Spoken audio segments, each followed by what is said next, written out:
on my channel. All right, it is. We're set up. You could just head to my channel and I guess copy the link, and we'll be good. Mm-hmm. All right.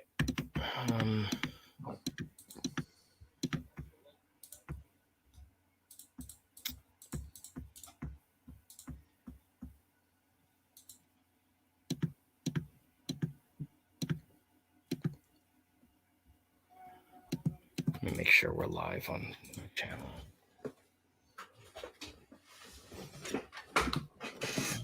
Yep. All right. We're live.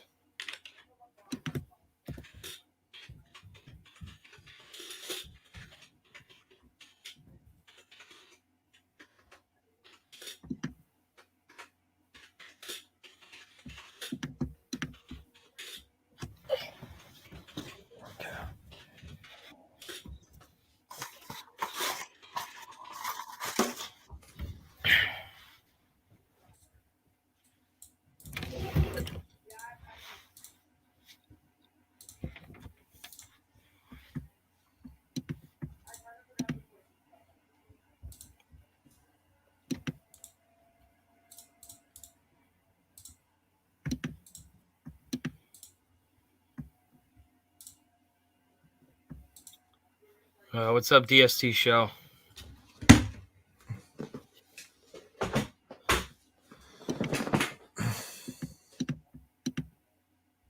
Okay, are we ready? Yep, we're good. Did you have any problems putting on a channel or? No? Okay, so before we start, a lot of people in chat are like, I do wrestling videos, so they're probably gonna ask about wrestling. That's besides the point. Everybody in chat, I'm not bringing anybody in until me and the British Runner are done. So that's probably like, I don't know how long you want to go for, an hour. Yeah, that sounds good. All right, so everybody, this is the British Runner, does Dead Space content, Bioshock content. If you like the stuff I do, go give him a subscription, will you? Okay, so I guess I can start asking you a couple questions. I think the one question I wanted to know is, how did you find out about the Dead Space series? I've been a player of Dead Space for quite a while now. Like, I started playing back in 2010. Near the end of 2010, my friend I went round his house and I just watched him play. So that's how I became a Dead Space fan. And before Dead Space 2 was about to come out, I went and bought the first game, played it all the way through, so I'd be up to date with the the story. And yeah, I kind of just left Dead Space for a little while, but then in 2017 started speedrunning it. Because like the thing was, I was like thinking, right, I want to do speedrunning, but what can I speedrun essentially? So I was like thinking I could do Ocarina of Time, I could do Crash Bandicoot, or hang on a minute, let's have a look at Dead Space for a second. No, I was looking at the world record. I was looking at the world record, and it was about 2 hours and 36 minutes. So I was like thinking, yeah, I could definitely beat that, because like when I was currently supposed to be looking for work and all that stuff, like on the dole, and I kind of got bored of that because every time I would try sort of thing, I would just get rejection letters after rejection letters, and it was just so fucking daunting. But yeah, like I would play Dead Space quite often, get all the achievements, and that kind of convinced me that I could actually beat the world record, and which I did in about like 3 months. It took me longer than I thought I would be able to, because my first time was like over 3 hours. But even people in the Discord were like saying like, wow, you got a time of like 3:14. That's really good for a first speedrunner, like, so. Right. I mean, I guess I got into Dead Space early 2012. I think my dad bought it for the PS3, and I was, I believe, 11 when the game came out, and I was never a big fan of the game until I grew up a little bit and I started playing it. And I'm more of a fan of the second game because that's the one I'm more familiar with. If I sat down and played it for a good 3 or 4 hours, I could probably beat the game. But I'm more familiar with the second game. But I can admit the first one, like based off of a lore and overall horror experience, it's the first game's better. Um, I'm not a big fan of 3, but I think it's a good game. It's not a Dead Space game to me, at least because of the microtransactions and all. But other than that, I think it's a good game. Um, I was watching your live stream on Pure Survival, where that if okay, Pure Survival. I've tried playing it. I can't beat it. It's really fucking difficult. It's almost like Zealot, but the caveat is with Dead Space 3, you have to fucking use actual money to buy shit. Like if you want to get going. So fuck. Um, Now I guess the next question is what's your favorite Dead Space game? Oh, you could probably guess that already. Yeah. I It's mean, okay. it is your avatar, which used to be my avatar. Yeah, Dead Space 1. I've always recommended it to everybody in chat. Like if you like horror games, I would play Dead Space 1. Yeah, it's 'Cause like why I say like, oh, okay, so which Dead Space game do I play? Okay, well, if you want a a true survival horror experience, go for Dead Space 1. If you want a survival action game with horror elements in the mix with that, go for Dead Space 2. If you want an epic like adventure game, go for Dead Space 3. Pretty much like that. Yeah, I would agree. I would say I know this is supposed to be a podcast, but there are a couple of questions that I have to ask and stuff like that for people who don't know who you are. Mm-hmm. I guess the next question is, do you have a particular favorite weapon in the series? Say you would cut between, no pun intended, cut between line gun or the contact beam. Yeah, I like if I had to go through like each game, my favorite weapon from Dead Space 1 is the plasma cutter, and then my sec in Dead Space 2 it's the contact beam because when you fully upgrade that gun, it's busted because you get stasis on it and you could clear enemies. I cleared the last chapter in maybe 10 minutes with it. So that's a good weapon. We have a question for you from one of my good friends here. He says, "What's your favorite Bioshock game?" Um, Again, it's cut between Bioshock 1 and Bioshock 2. But if I have to pick, it would probably be Bioshock 2. Unfortunately, Bioshock 2 does not have a new game plus, which is sad. It's really sad. Yeah, I Because, mean, like, imagine being able to have every single plasmid, like, all the way up to 3. Like, being able to use, like, a flamethrower, like, or, like, using the, what do you call it? Electroshock, like a flamethrower. That's pretty cool. But also the ability to be able to combine certain plasmids together, like, say, for instance, Cyclone. You can combine electricity with that, or fire, or even just put another Cyclone on it so it has double the strength. right. Now, another question. How did you get into Dead Space 1's bare bones speedrunning category? Dead Space Bare Bones. Yeah, how did you get into it and what made you want to speedrun it? Well, back when I was a moderator for Dead Space on speedrun.com, someone called Cat, he messaged me the idea of, like, he called it janitor percent, because it'd be like you playing as a janitor. You'd be cleaning up the ship because the only things you're allowed to use are the things you pick up from the floor or inside the cabinets and all that.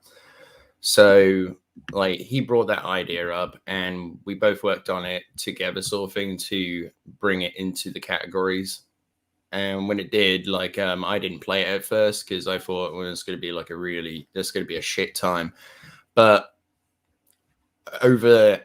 when I watched his speed run on it, where it was just him just stasising and stomping throughout the whole game, getting a time of 6 hours and 35 minutes, I was like, that ain't no speed run. That's a glorified playthrough. So I played it and got pretty good at it.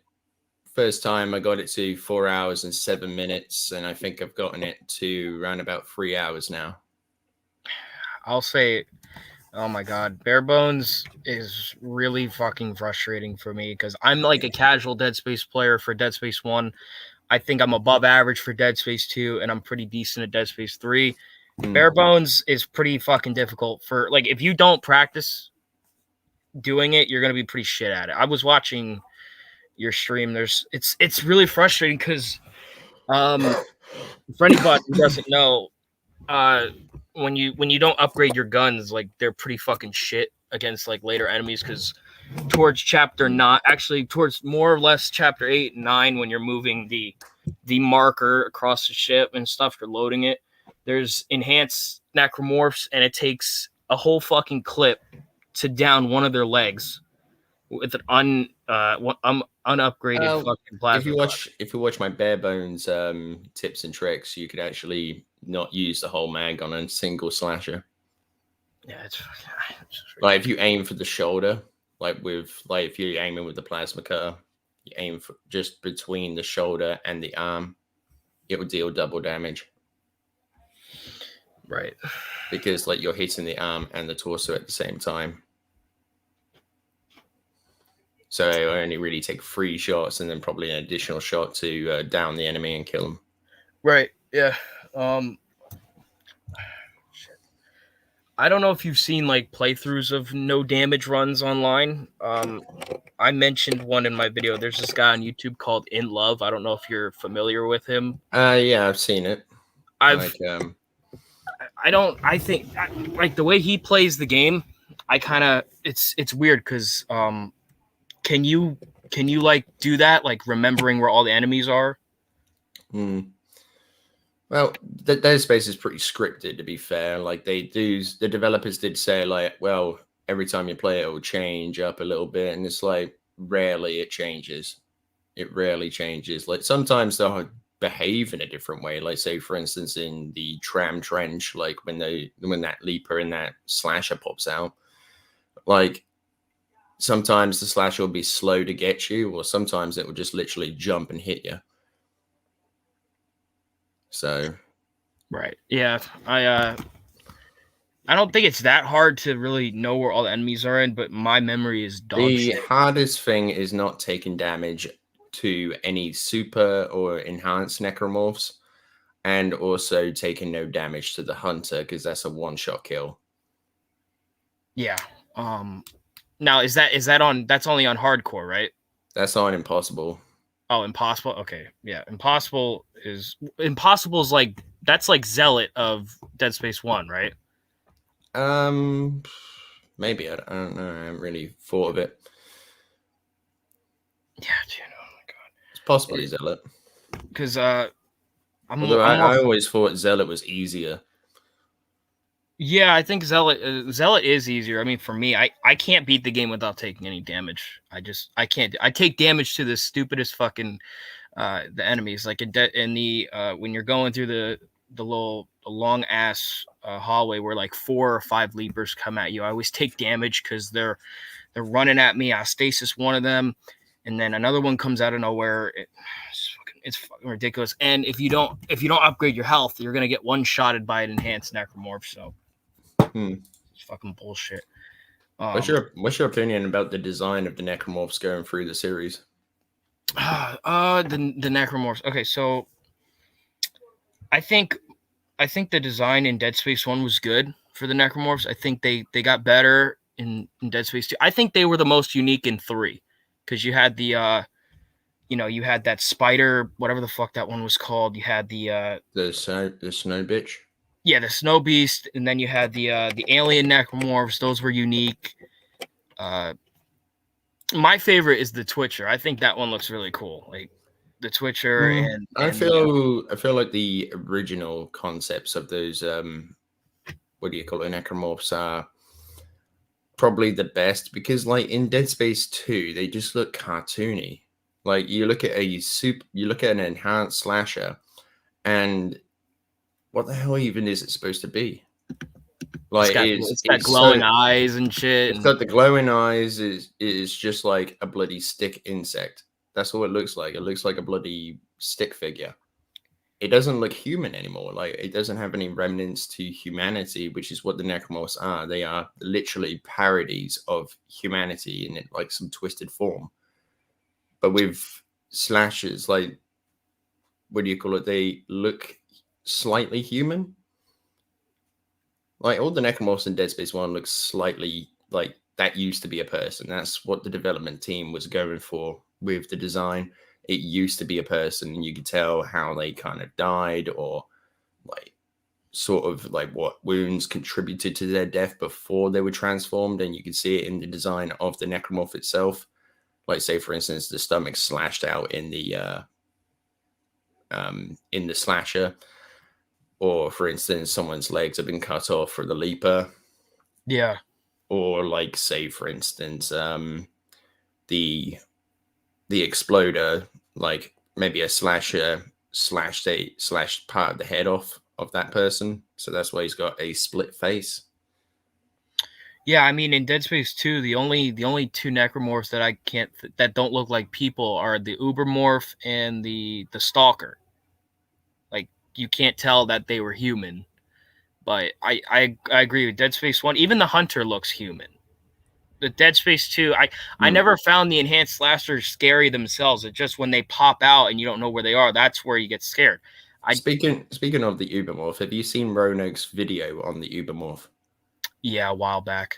Well, I have a few issues with that video, and that's mainly like he says, "Oh yeah, the Ubermorph becomes a hive mind." It's like, but if you already have an unkilling machine that can't be killed unless due to the extremes of, like, say for instance, getting disintegrated by a like a test fire from a jet or something, like, why would you ever transform it in? Why would you ever take that and evolve it into something that can be killed? Yeah, and now correct Like, me. that does literally makes no sense within evolution at all. Right, now correct me if I'm wrong. It takes now when they converge themselves with the marker, that makes a Brethren moon. Mm-hmm. Now, how is a hive mind made? With just one Ubermorph? I don't think so. No, because especially in Dead Space Mobile, there was actually a proto hive mind, and you could tell from the noises it makes. It literally sounds like the hive mind from Dead Space 1's final boss.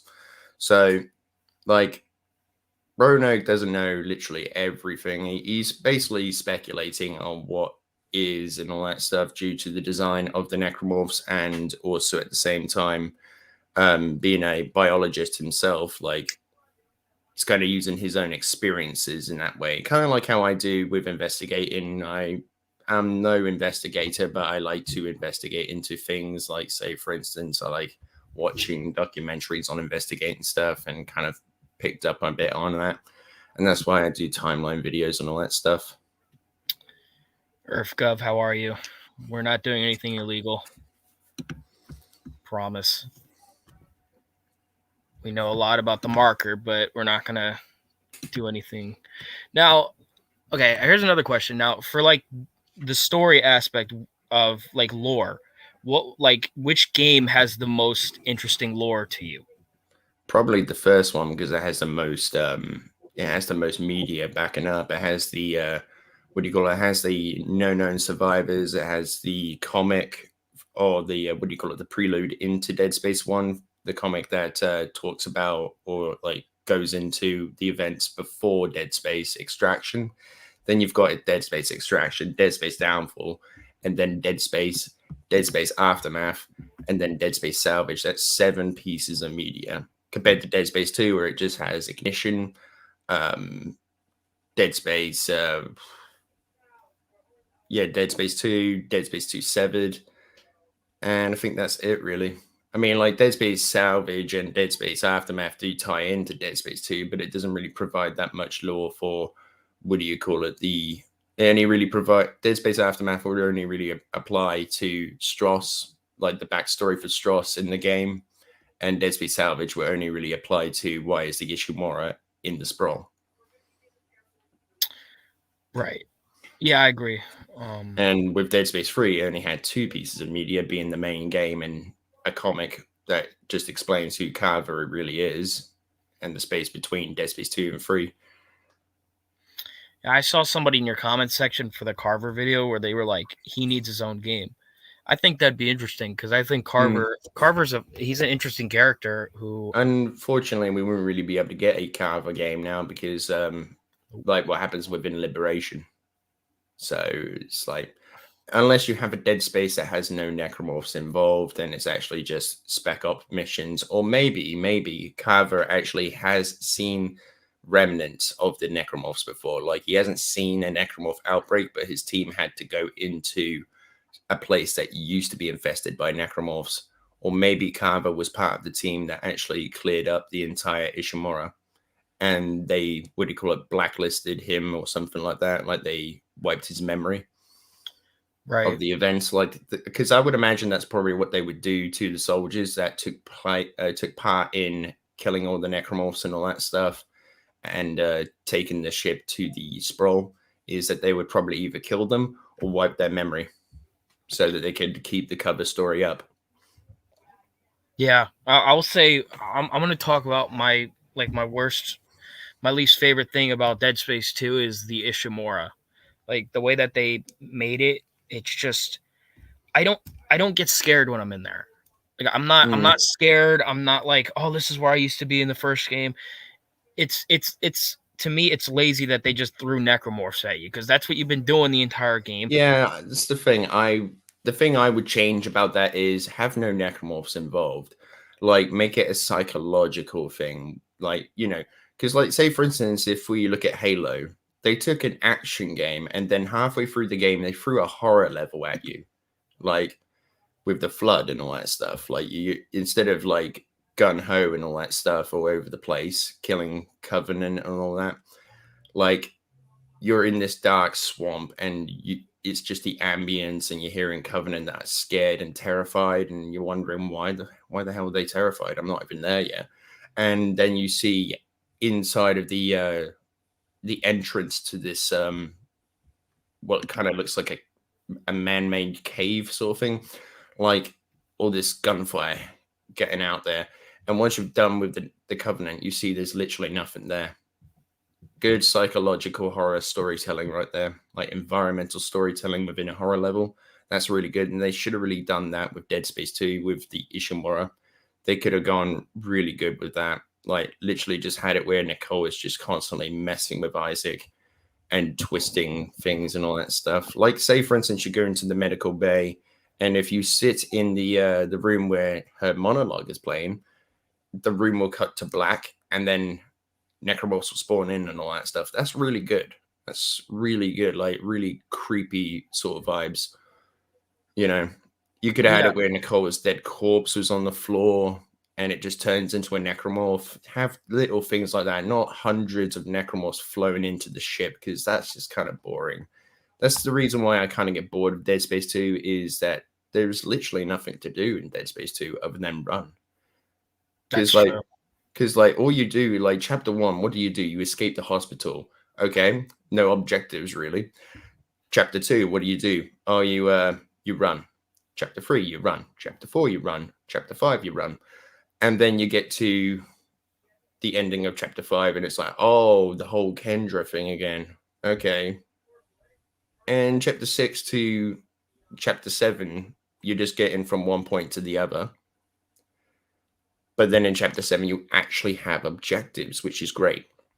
That's why it's one of my favorite missions, other than having to get to the solar array. That's bullshit. But it's really good, like, when you get objectives in Dead Space 2. But in Dead Space 2, most of it is just getting from one point to the other, which is really annoying. Especially when you come from Dead Space 1. I mean, a lot of people did say it was repetitive, but at least you had something to do. At least you weren't just trying to get from point A to point B to point Z, you know? Yeah, like Dead Space 2, you're just following your objective meter to get to one area, and that's the one. And like, you're killing Necromorphs, and at first it's like, oh, this is great, and then that's literally all you do. Yeah, exactly. That's all you do. You don't do Your anything else. only real objective is the first objective really is to escape the sprawl. Then that changes to let's get to the marker, and then that's it. With Dead Space 1, it was more like, all right, so let's repair the ship. Let's find out what happened here. Okay, once we found out what's happened here, we're going to try and find a way to get off the ship. That changes to taking the marker back to the colony to end the outbreak. You know, it's really good flow. It is. And another thing with Dead Space 2, the one thing I have a problem with it is the the hallucinations with Nicole. I think the only one that really got to me was the opening scene when I first played, when she climbed on the desk, and then the one in the Ishimura medical deck, if you wait enough and she starts glitching out. Other than that, they're like the lowest point of the game for me. And I never look forward to doing them. I never look forward to when they come. I know when they happen. I know it's gonna go. It's good for the first playthrough, but then it just gets boring after a while. There's not really much replayability to those hallucinations. If only like each difficulty you played on, it kind of switched it up a little bit with the hallucinations. Yeah, I like say for instance, you play on like Nintendo games that have been remastered, then you beat the game, but then you get to play what do you call it, Hero's Quest or something like that, where the whole world has been mirrored and all the dungeons are completely different, really giving you a bit more of a challenge sort of thing. Same thing could be done with Dead Space, but they just don't think of that stuff. See, that's the one thing I hope they do in the remake is, like, since Isaac is confirmed he's going to talk for, since Gunnar Wright is coming back, I want him to be more emotional instead of him just like when you see Nicole die, he just holds his face and like shakes his head, and I'm like, that's not how anybody would react to that. Well, let's be fair. Like, if you have a muted character, there's not a lot really that they can do, sort of thing. But at least he didn't sit there like Link here and just have a blank expression. Like, at least with him, if you don't touch the controls or anything, he actually does do that stuff, yeah. And it's giving you the body language of someone that would be grieving at that point in time.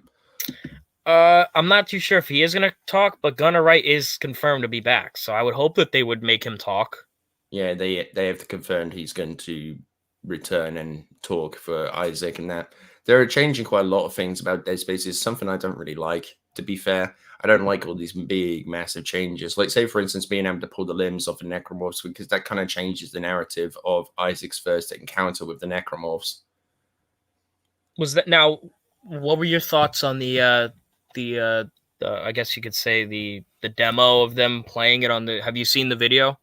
I've seen the video. Yeah, like I like the fact that like say for instance, you get a flamethrower, you could burn the face off something, and then you can see the skull underneath. That's really cool. But certain things like Isaac being able to fly around in zero G gravity and all that stuff, changing what the suit's mechanics is, which I don't think that should be done, to be fair. I feel like this game is going to be similar to Halo SBV3.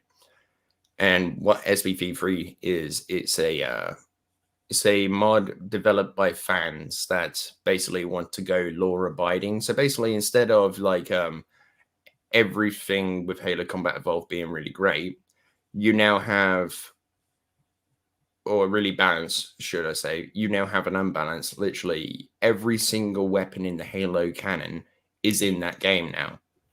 And that's why specifically I don't like it.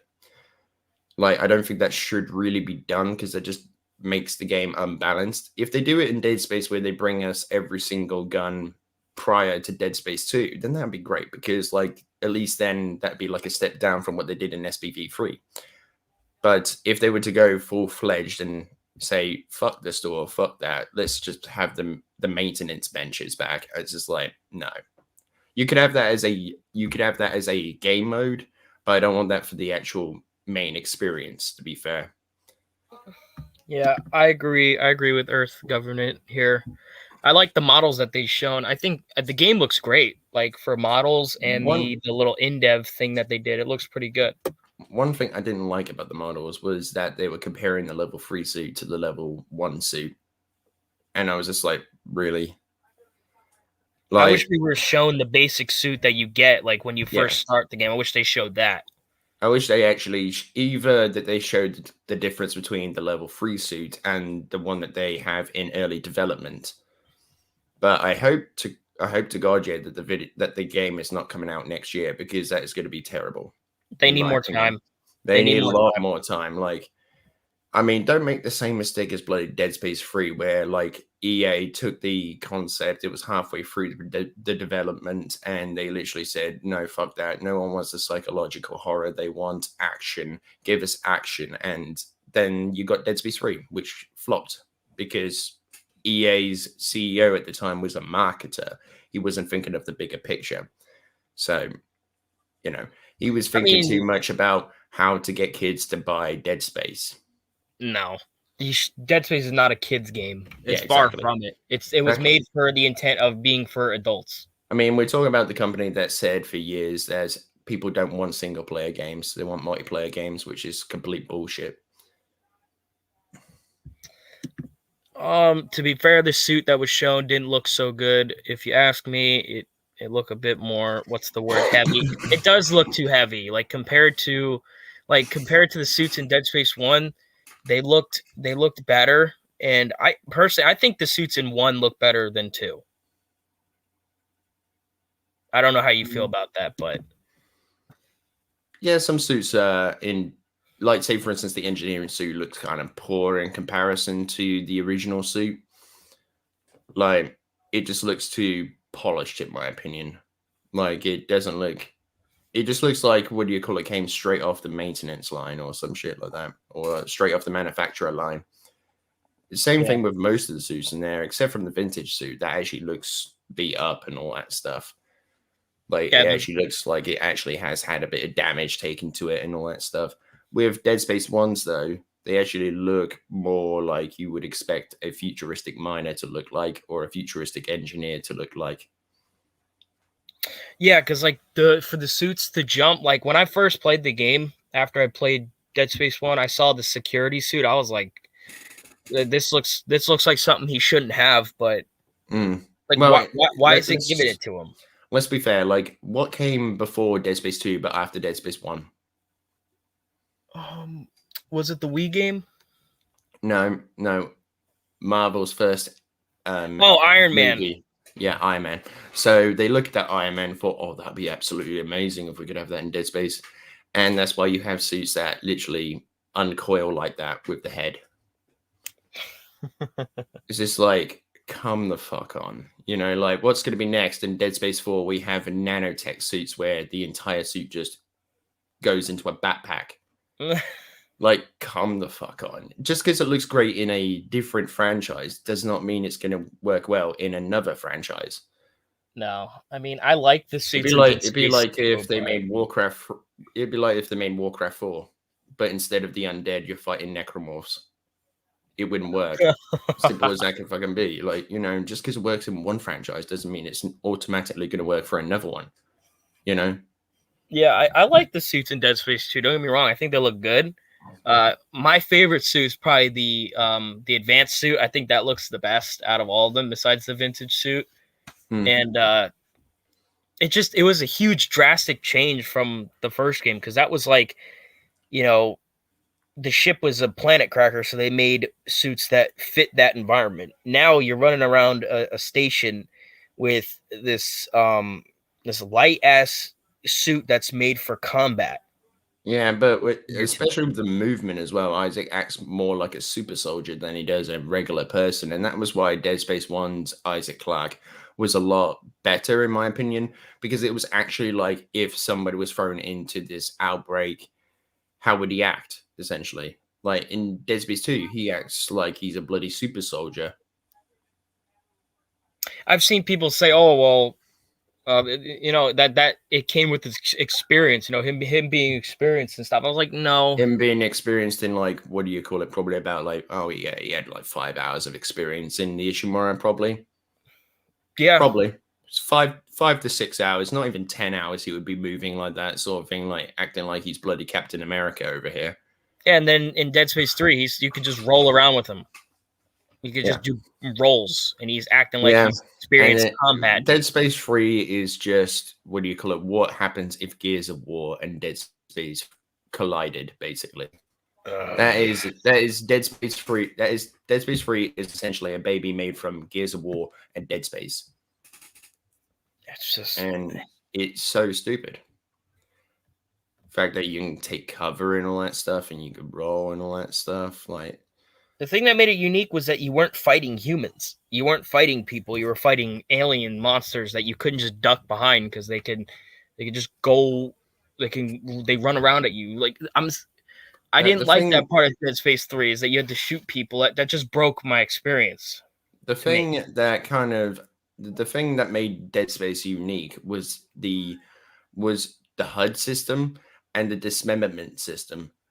So basically, and also the audio system as well, because Dead Space, not a lot of people like to say this, but Dead Space was a very revolutionary game back in 2008. With games prior to 2008, it was like Resident Evil games. And to be fair, those games were good, but they could have been a lot better. And a lot of people don't like to say that because of nostalgia reasons.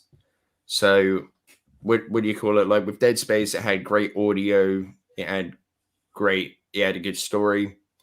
And on top of that, the HUD system being put on the back was a genius move. And as well as the dismemberment, because a lot of people, because you look at stuff like the Evil Within, you go up against a normal zombie, shoot him in the head, boom, he's dead. 2 bullets in the head, he's done. But with a Necromorph, 2 bullets in the head ain't going to stop him. You're just going to keep it. A slasher reminds me kind of like a Dalek from Doctor Who. You take out the eyepiece, what does it do? It just fires in literally any direction, killing whatever it can. Like, friendlies, enemies, all that stuff. Same thing with a slasher. It will just, you take off the head, it will just start swinging in every direction, trying to kill something. Yeah, I think that was good because, I mean, just imagine how easy the game would have been if you just shoot them in the head and they're done. Yeah. And that's all that horror games were back then. Was just shoot the enemy in the head and they're done until you get to something like a boss. But a lot of people do say that Dead Space is a ripoff of Resident Evil, which is not the case at all. No way. No, because like you look at the differences, there's a lot of differences between Dead Space and Resident Evil, especially with the whole movements thing with aiming. Because with the last Resident Evil, with before 2008. You couldn't move and aim at the same time. It was either aim or move. Pick one. And also at the same time, if you want to look in your inventory, you couldn't just look in your bag or anything like that while the game is taking, like while you're in the middle of a boss fight. You had to pause the game and look at it, just like Devil May Cry. And like there is a lot of differences between Dead Space and Resident Evil. It's like saying that it's like saying that Bioshock's a ripoff of Dead Space because it has somewhat of the same themes. No, I think I watched a video where the developer was talking about why they made Dead Space, and he said this perfectly represents everything that Dead Space is. He says, we made a more refined Resident Evil 4, but we also made it our own thing. Yeah, exactly. It's not a ripoff. A ripoff is just a copy and paste. Personally, I think Dead Space 1 is better than Resident Evil 4. If you look at, like, say, for instance, if you look at Russian Star Wars, and the reason why it's called Russian Star Wars is because they literally take footage from A New Hope and slot it into their movie. And it has a completely different story, but it is a ripoff. Yeah, I mean, I don't see how it is a ripoff of the game. I thought the horror was better in Dead Space 1, in my opinion. It'd be like if I just took Dawn of the Dead, yeah, and then made the exactly the same movie. Everything happens, but with different actors. That's a ripoff. Yeah, I can't think of I like to analyze games a lot, and when I look at Resident Evil 4, there are similarities, but they're not glaringly obvious that that Dead Space 1 is like Resident Evil 4. I think it's more. I think it's more unique because it does more things better than Resident Evil 4. I like that game. Don't get me wrong. I think it's a great game. It's probably my favorite Resident Evil I mean, game. the only things I really remember about Resident Evil is that the fact that they just literally throw whatever the fuck they can at you. Like, say, for instance, oh, do we need giant spot? Yeah, put giant spiders in there. Giant snake? Yeah, fuck it, throw it in there. But with Dead Space, it doesn't do any of that. It literally keeps it to its core, essentially, that the enemies will look like a parody of humans. Like Yeah, some sort except of for the brute. twisted version. Actually, the brute looks more like a silverback gorilla. It does.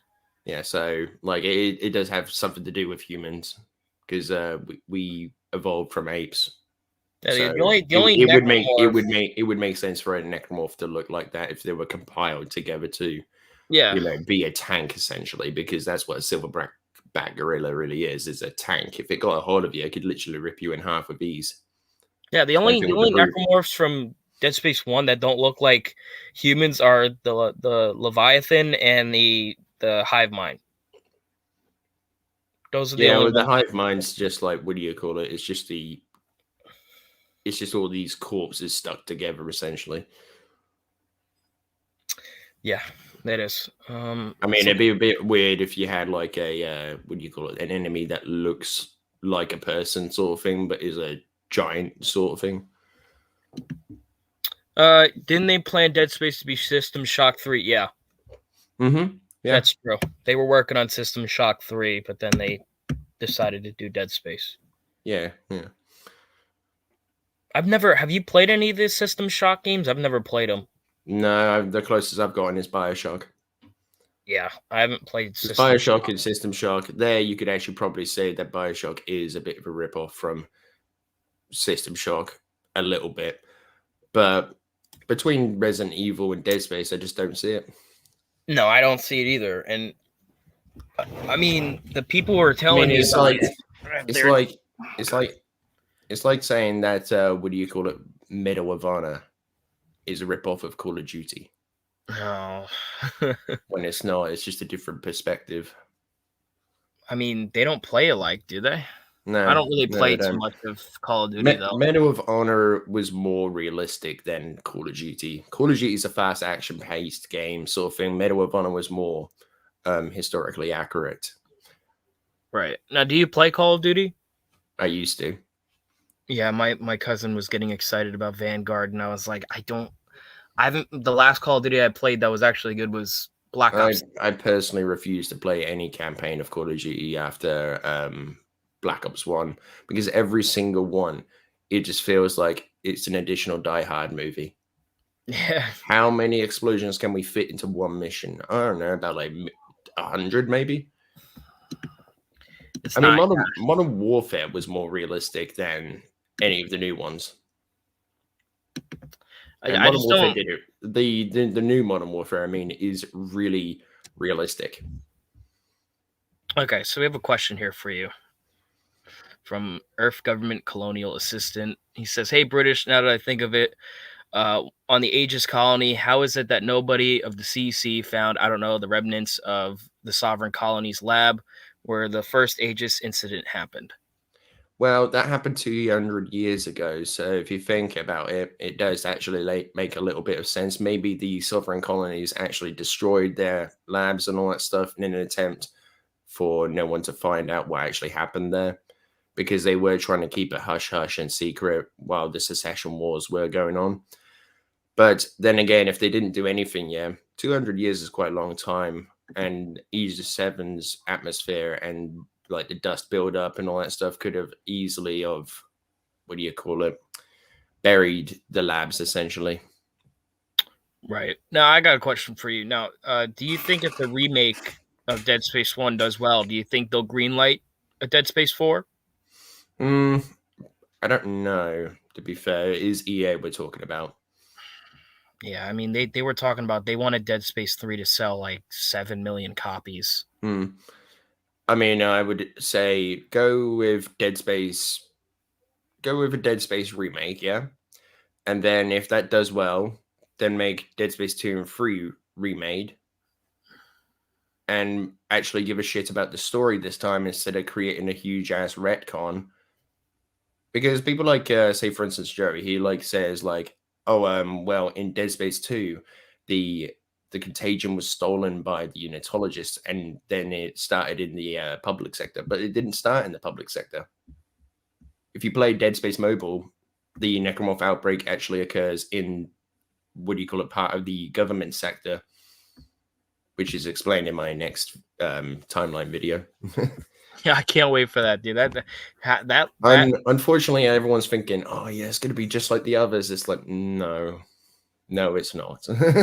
This one's not going to be as high in depth as the last three, because like the last three is just that. The thing is, like with those ones, was like we were exploring what happened within the actual event, essentially.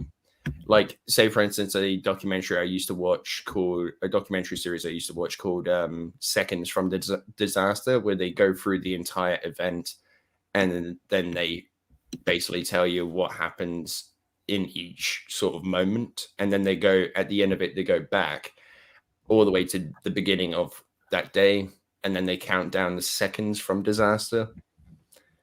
So like they say, like at 8 o'clock in the morning, this happens. At 10 o'clock in the morning, this happens. 2 minutes away from disaster, this happens. And then at this point is when disaster happens.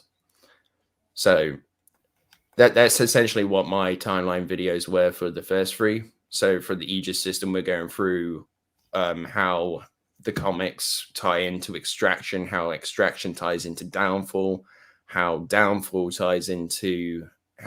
and Extraction ties into Dead Space, how Dead Space ties into Aftermath, how Aftermath and Dead Space tie into Salvage, essentially. Like, those were those videos. But this one is going to be a bit different because it's going to be going through the entire story and what actually happened in the universe. And on top of that, there's going to be... It's not going to be like, I say something and then I show you guys the footage.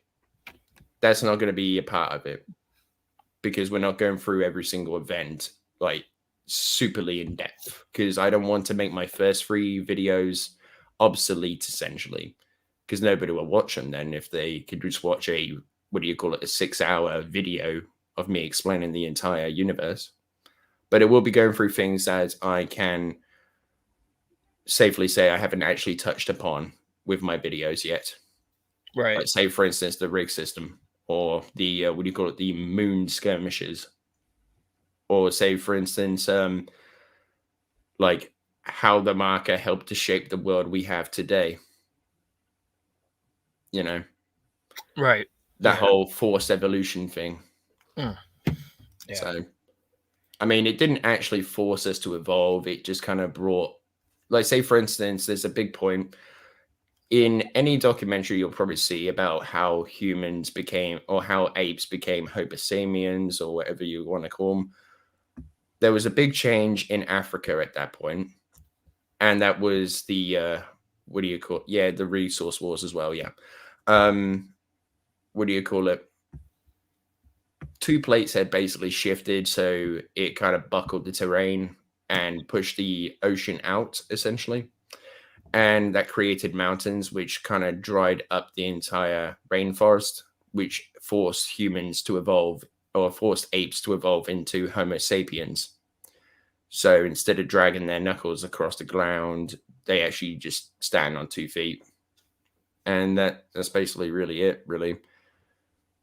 Because, like, I'll be going through what happens prior to the Earth's creation, the dinosaurs, the extinction of them. I won't be touching too much on the dinosaurs, because I'll probably just put on there, you could watch Walking with Dinosaurs and you get the whole gist of it, or Walking with Monsters. I probably will put that in the video. But I'll also be, at certain points when I'm talking about something, I will put a sort of like a thumbnail in the video. So when, say for instance, I'm talking about the Aegis system, you'll see the thumbnail for the the first timeline I did on the Aegis system. Or say for instance, I'm talking about Dead Space Martyr, you'll see the thumbnail for the books, Right. stuff like that. Okay. Yeah, that's gonna be a good video. I And I won't spoil what I actually do say, but I have taken quotes from a series from the BBC, from something called Heroes that used to be a thing. It might have been in America as well, I believe, but I think it was on NBC or something like that. But yeah, like they have these voiceovers that kind of tie into something like evolution. So I thought, fuck it, I might as well just try and take some of those and actually throw that into the whole thing, just for like, what do you call it? Either what do you call it? Like an artistic approach or performance art.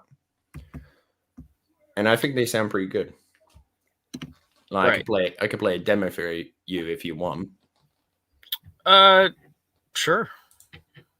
Okay. Sneak peek here. Okay, so this one's going to be talking about the fall of the sovereign colonies. Okay. So I only tell you I only say the first paragraph. Okay. That's completely fine. On the sixth day, God created man in his own image. Now it's up to us to figure it all out. Right, wrong, good, evil. In each of us is the capacity to decide what drives our actions. So what is it that makes some choose selflessness, the need to devote oneself to something greater, while others know only self-interest, isolating themselves in a world of their own making? Some seek love even if unrequited, while others are driven by fear and betrayal. There are those who see their choices as dark proof of God's absence, while others follow a path of noble destiny. But in the end, good, evil, right, wrong, what we choose is never what we really need, for that is the real cosmic joke, the real gift God has left behind. And that's it. There you go. All right. That is each part will have one of those in the actual thing. So like each part will have like one of those little monologue parts. So, and I try to make it make sense within that part of the video. But you know, like I'm still recording it. I've recorded up to. Actually, no, I've recorded all of Dead Space Martyrs part, so that's where we're up to in the timeline for recording. But I have to work through that as well because I have to get rid of the breathing sounds and other stuff as well. Like say for instance spacing as well. Right. Now, how long is the video going to be? I've estimated it would be around about 2 hours long. Wow. It could be longer. We don't really know about that yet. Yeah, because I think Dead Space Martyr ends at like a 30 minutes. So right. We haven't even gotten to Dead Space 1 yet. That's a good thing about Dead Space. There's a lot of hidden lore that you can get into. Yeah, it's like a comment I got today. Like they were going like, "Oh yeah, well this is actually if I could just find it, that'd be great."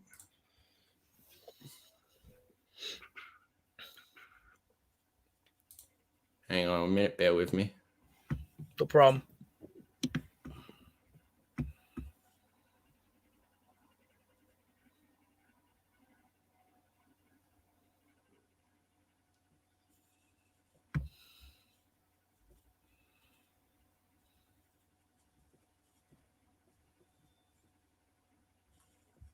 Hasn't this been done by almost everyone under the sun? It's not like you've got new info not known before. Well, you say that, but no one made a video on No Known Survivors before I did.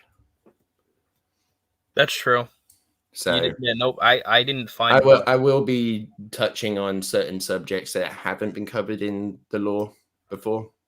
Like say, for instance, the skirmishes that happen on the lunar colony between the Soviets and the the NASA forces.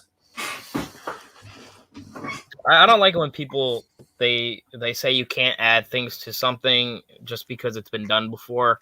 Yeah, Before well, the it thing makes is, it. Dead Space's timelines, like if you type in Dead Space timeline, you'll probably end up finding that the first one being, oh, Dead Space lore in 1 minute. It's like, but that's not really that in depth. It's impressive that you can go through the basic story for every single Dead Space game, but it's not really the whole story. That's literally like that 1 minute is literally a tenth of the entire story. Right. That'd be like saying the Star Wars story in 1 minute, which is complete bollocks. I mean, they have the bunch of movies. They also have the comic books, the light novels. It's just that would take forever to go through all that. I mean, actually, no, it wouldn't, because Disney said all the fucking novels and comics aren't canon anymore, which is bullshit. Stupid motherfuckers. So well, as I said before, like they have canon, they have legends, so whichever one you really want to follow. You know, like a parallel world, essentially. Yeah, he says you ain't like those videos, Dead Space lore in 30 seconds. You can't know, because that's just glossing over the info that everybody knows. Yeah. Take an in-depth review. Like when I eventually do my reviews on the games, I have to do a lot of research about extra lore that I don't know about to add to the video, because if I don't, it's essentially everybody else's, thoughts and it's about the game, when I should be going down what made the game great. To be honest, I have been thinking about doing something a little bit different from Dead Space, bit branching out. Like which will be like going back into documentary making. Yeah, I watched some of those old videos of yours. I mean, they're not old, but like before you started doing more of the speedrun types, where you were talking about that girl who made fun of another person with cancer. I found those. I watched that original video, and then I watched the interview with the dad after the Dr. Phil show, and I found those interesting. That's kind of the content I want to do. Is I want to branch out from, obviously I talk about wrestling and I talk about video games, but I want to do different things so that I can have a bigger audience that would like two different types of media. Well, the thing I want to kind of do at some point is talk about the T channels on YouTube and what they kind of do. If you haven't heard what they do or what. No, did you say a T channel? T channel, yeah. I think the reason they call them T channels is because they're fucking British. Bruh. I wanted to do videos on like the whole thing with those Twitch people who like lick the microphones and shit. The AMSR. Yeah, you have to pay for those. Like most of them, you have to pay for those. Why would you pay to watch women lick a microphone? Well, people like certain things, I guess. That I would pay, like that microphone right there that they're using is perfect for videos. I would pay for that. I would pay for the microphone. That's the thing for ASMR, and I actually used quite a lot of ASMR stuff for my Avernus series. I mean, it depends on what you like, DST. If you like ASMR, that's fine. If you think it's gay, it's gay. It depends. Like I know people who find it. Well, for me, ASMR can be very, very enriching for filmmaking. Yeah, I mean, I can't use it to fall asleep. I just listen to music, which I guess that's a good question to ask. What type of music are you into? I normally just listen to like 80s and 90s music, some soundtracks from games and movies. Just generally whatever I'm in the mood for, really. Hello, Helios. It's good to have you here. I was watching one of his Dead Space tribute video on his main page. That was really well done. Really good editing on there, dude. Sorry, what? I was watching a video on Helios's channel today, and I watched it. I believe it was his highlighted video. It was a Dead Space tribute where he edited a bunch of clips together, and it was really well done. So congratulations to you, dude. Yeah. I can't listen to 60s music. I'm not a big fan. I'm more of an 80s, 90s guy, early 2000s type of guy. I don't know. I've gotten into this. Mr. Helios, what's your opinion on EarthGov? EarthGov is evil. I don't like EarthGov. What was your opinion on what was your opinion on Hammond in Dead Space 2? Hammond. Yeah. Like he's supposed to be your main villain, right? Hammond? Yeah. Hammond's in Dead Space 1.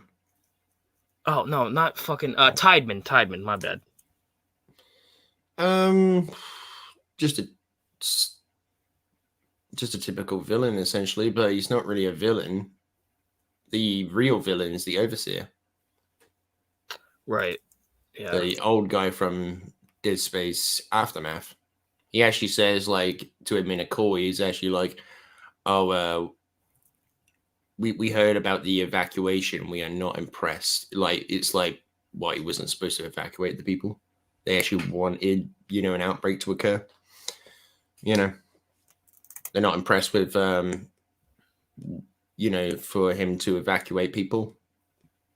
Right. So Timon's essentially just following orders, but like he tries to actually protect the public from a necromorph infestation.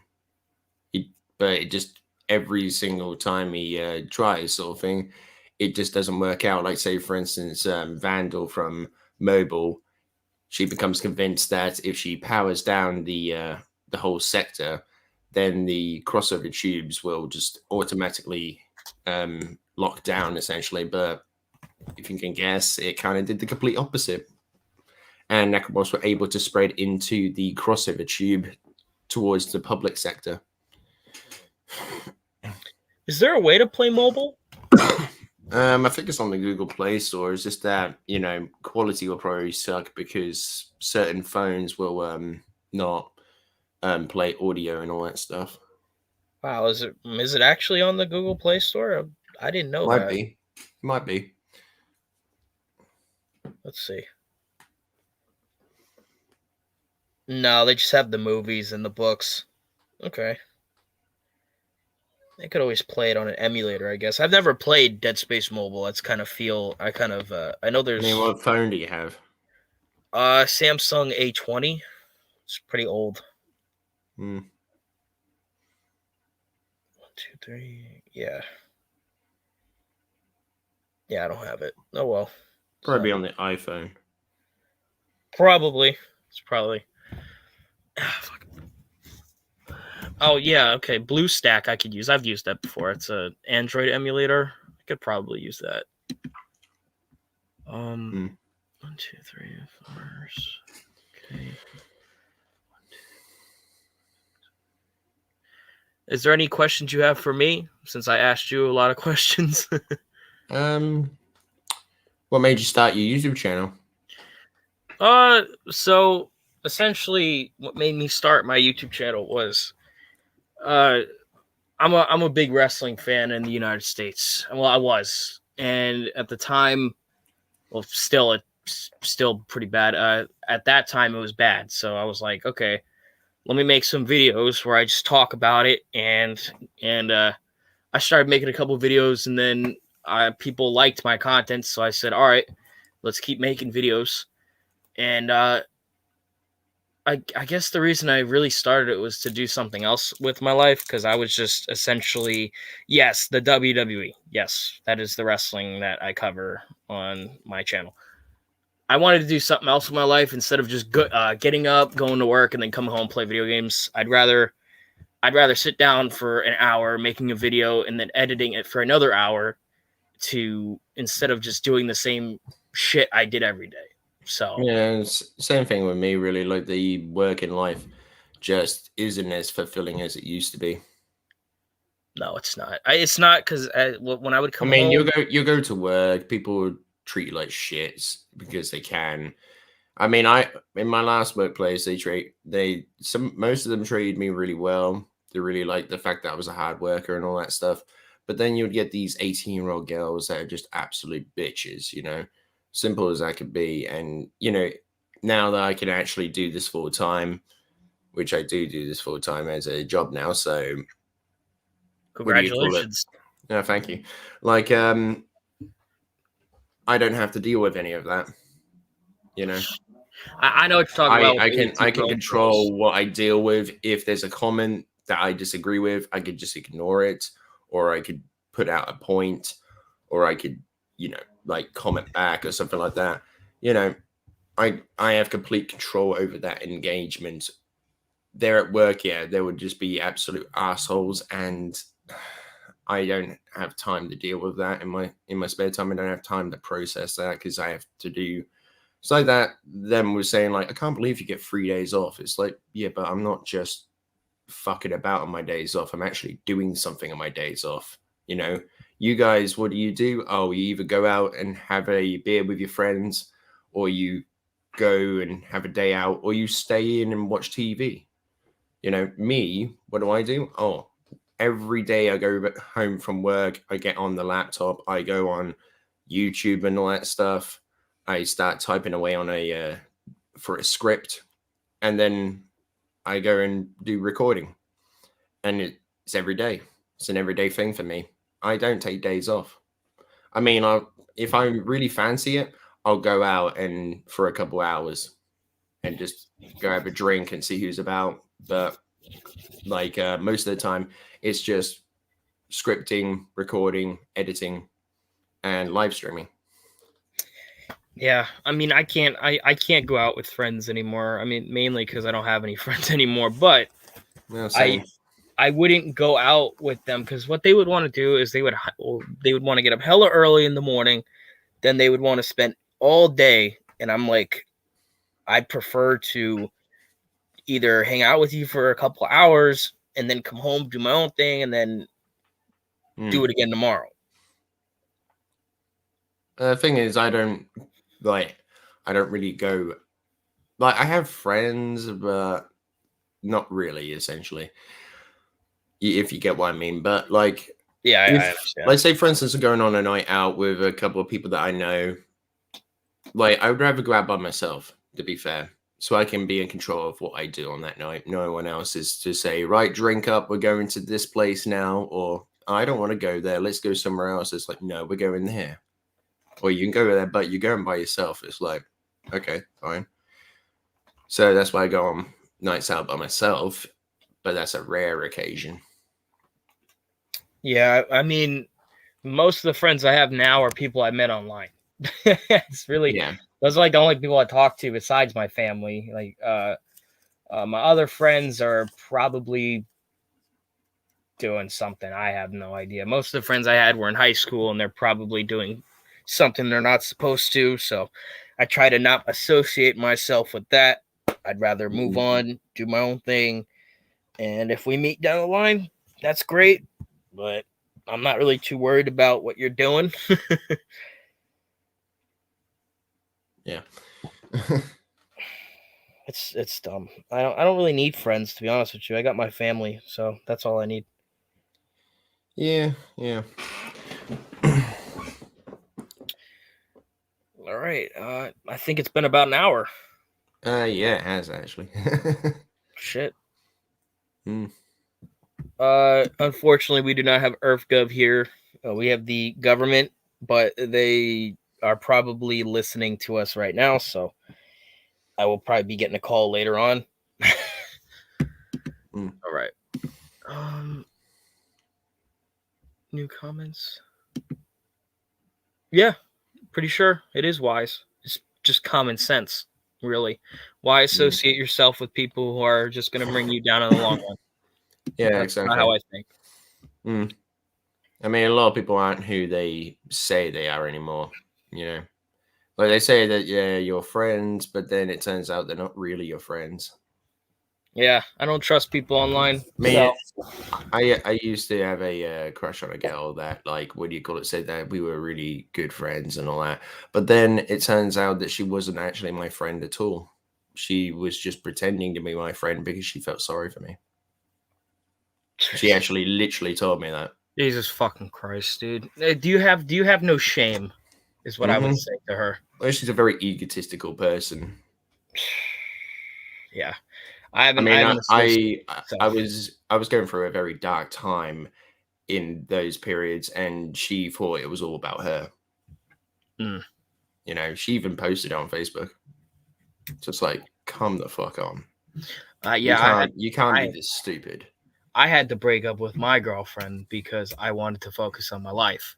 Because every fucking time I was the only one that cared, essentially. I was the only one putting in effort. I told her, I said, yeah, I understand you're busy, but you can't call me like once or twice a week to see how the fuck you're doing. I'm doing this shit for you. So she blocked me on Instagram one day and I said, all right, fine. I'm done. Screw you. Yeah.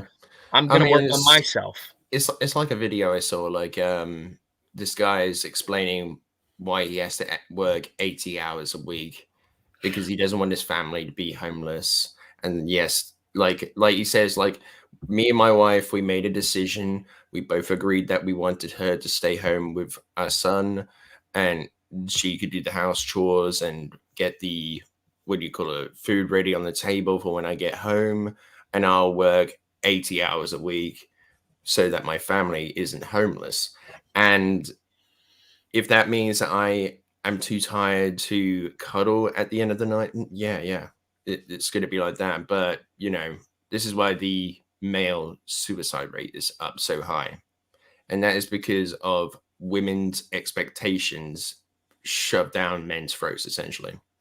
Like, they want us to work, like, what do you call it, like really, really long hours every day. Like, say for instance, nearly a foot, like my one of my friends, he works in a restaurant. He works I mean, like, his girlfriend isn't like that, but like he works like 15 hours a week. Oh, not 15 hours a week, or 15 hours a day. Like, he'll get up at like 6 o'clock in the morning, take care of his kids, then he'll go to the gym, and then at 9 o'clock in the morning he'll go to work, and then he'll work there until close. So he'll do the open, and then he'll do the close as well, and then he'll go home at like 1 o'clock in the morning and do the whole thing over again. I mean, sure enough, he gets 2 days off and all that stuff, but you know, that's still pretty hardcore in my opinion. Yeah, Especially those people that work on oil rigs as well. They what do you call it? They'll work, like, say for instance, they'll do a 12-hour shift, get 2 hours sleep, do another 12-hour shift, get 2 hours sleep, do another 12-hour shift, and then probably have 4 hours sleep and then do a 12-hour shift. You know, I met someone that actually did that like for 3 months, and he told me as soon as he got home, he went to sleep and he slept for 2 days straight. Yeah, because of how exhausted his body was at the end of the day. oil rigs in the. Are you talking about the ones in the ocean? Yeah, the ocean, the platforms, yeah. Yeah, the oil platforms in the ocean. Yeah, those are also very dangerous to work in because they can catch fire pretty easily. So it's extremely. That's why I'm lucky that I can. Like, say I when I was working at a grocery store, I was working maybe 10 hours a day, and I thought that was rough. I mean, there's other reasons that the male suicide rate is so high, though, and that is mainly because, like, of don't want to be like misogynistic or sexist here, but like, a woman can destroy your life in an instant. Yeah, literally an instant. I mean, the girl I was talking about, she tried to do that to me in an instant. I mean, it didn't really work out for her, but you know, she tried to use her followers against me, essentially, like an army of simps. So, you know, because of my mental health. Yeah, I mean, It's kind of funny that they didn't take into consideration my mental state or anything like that, you know. But you know, it's just like that, really. Would I do anything like that in retaliation? Probably not, because I want to be better than that. But I literally had this thought the other day, like, it was like this, like, what if she was to come on YouTube and start this shit all over again? You know, I would be in a bit of a, I'd be in a bit of a, what do you call it, a bit of a situation, because I wouldn't want to talk about it, but I'd have to kind of respond to it. Yeah, You know, if people were talking about it in my comment section, I'd just be like, oh, for God's sakes. What I would probably say to her is, look, if you don't back the hell off, yeah, I'm going to make my video and it's going to be going through the entire story. The entire story. Whether that makes me look like an asshole or you look like an asshole or both of us, it's going to go through the entire story. You won't like that. So maybe you should just, you know, do yourself a favor and go back to your own life, you know? That's why I kind of, when I have issues with people, especially if it's with a family member or whatever, I'm not afraid to cut them off until they grow up, because it's happened to me before, and it's very frustrating because at that point, that's all you're thinking about. You're like, okay, why are they saying this? How can I fix it? I said, you know what? Screw it. Till they grow up and stop messing around with me, I'm not going to interact with them. And that's another problem, like with the content I do. Like the wrestling fan base oh my God, they are so bad. I'm surprised I still do videos on it, because I've been told to kill myself. I've told that I'm racist for not liking a certain person. It's just, dude, I'm on here making content to make you guys happy. I'm not trying to confront people on trying to defend myself over me not being racist because I don't like certain person. Yeah, all coins have two sides to tell, two stories to tell. Unless you're, what do you call it? Unless you're the one who's pulling the strings. Right. Unfortunately, I wasn't the one who was pulling the strings at that point. I was very mentally ill at that point in time, very mentally ill, suffering from depression, and on top of that, a compulsive disorder. I mean, I have still remnants of that. Like, say, for instance, before I go to bed, after I've had my cigarettes, I will, like 5 times or so, I'll make sure that I've locked the door or turned off the oven or some shit like that.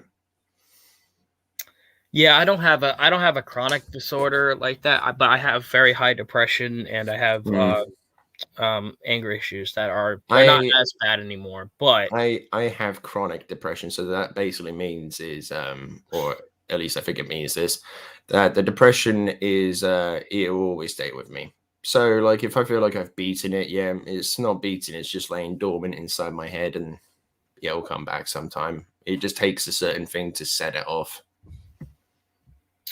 Like I said, DST show, I've referenced in streams before. That's why I don't show my face. That's why I don't acknowledge who I am, because these people, if you say something, and I've had interactions with them where they have tried to dox me over my opinion on a certain wrestler or a certain person. And that's not cool, because everyone is entitled to their opinion. But I've always let them know, I'll shit on your opinion as a joke, but you are still entitled on that opinion. That doesn't mean I'm a certain type of person because I don't like the same things that you do. Everybody's entitled to what they want and what they like. So the doxing shit like that ruins people's lives. That's why I took a 3-month break from YouTube, was because I needed to fix myself, and I was doing this as a hobby, and when I wasn't having fun anymore. That's why I took a break. Doxing's never okay. Earth, yeah, don't watch wrestling. It's terrible. I don't even watch it. I just shit on it because it's terrible. That's what I do with the videos. It's dog shit. You'd rather go watch something on YouTube, or if you're gonna watch clips on YouTube. Don't watch the entire show. If you want to waste 3 hours of your lives with boring wrestling, then go right ahead. I just don't recommend it. You'll probably want to do something after. It's just, oh my God, it's horrible. Yeah, but anyway, I would just say, like, in my story sort of thing, I'm not 100% innocent in the situation with that girl, but you know, it's not as bad as she puts it out to be, sort of thing, if you get what I mean. Yes, I got you. So I can hold myself accountable, but unfortunately, some people just can't hold themselves accountable, much like the T channels with what do you call it? What is it? That girl that died in that girl got got murdered in 2019. They all fucking covered that shit. But then when someone like Gabby Hanna makes a video on e-girls and e-boys, they, automatically just jump on that and just, start bashing her, essentially. Like, and you want to know what set them off? Sure. The thing that set them off was she has a nice shirt. She said that a murder victim had a nice shirt on. That's what set them off. Yeah, that's what set them off. It was like, when I heard that from Nicholas DiOrio, I was like, what? And then I looked into it even more, and every other commentary YouTuber was saying the exact same things. And I was like, are you fucking real? Everybody's snowflakes nowadays. Yeah, it's just like, come the fuck on. Even the family of Bianca Devins, they went on and made a video about this and actually said that Gabby did not offend them at all, but because it, borderline destroyed their narrative, they just ignored it or they challenged it. Some people even said that it wasn't even the real family, even though they've been on the bloody news. Their court case was on the news. You could easily go and search up the the Bianca Devins court case on YouTube. I have, and you can see they are the real people. They're the real deal, But because they interfered with their narrative, they had to kind of disprove it. Even DST, I'm not gonna bring you on until me and British Runner are done, because I do not want to talk about the Philadelphia Eagles. They're horrible. I don't want to hear you talk about them either. Screw the Eagles. But yeah, literally, it's the same sort of thing, really. Nobody does their research anymore. That's why I have people. When I do my videos, I try, like, if there's a specific person that I don't know anything about, I'll go try to look up their most recent work to see what they are about. And when I'm looking up people are telling me, oh, you don't know what you're talking about. This video was made in poor taste and blah, blah, blah. No, you're the one coming up on my video telling me that a video that took me 3 hours to make and research and edit isn't right just because it doesn't fit your narrative of what you think is good. Yeah.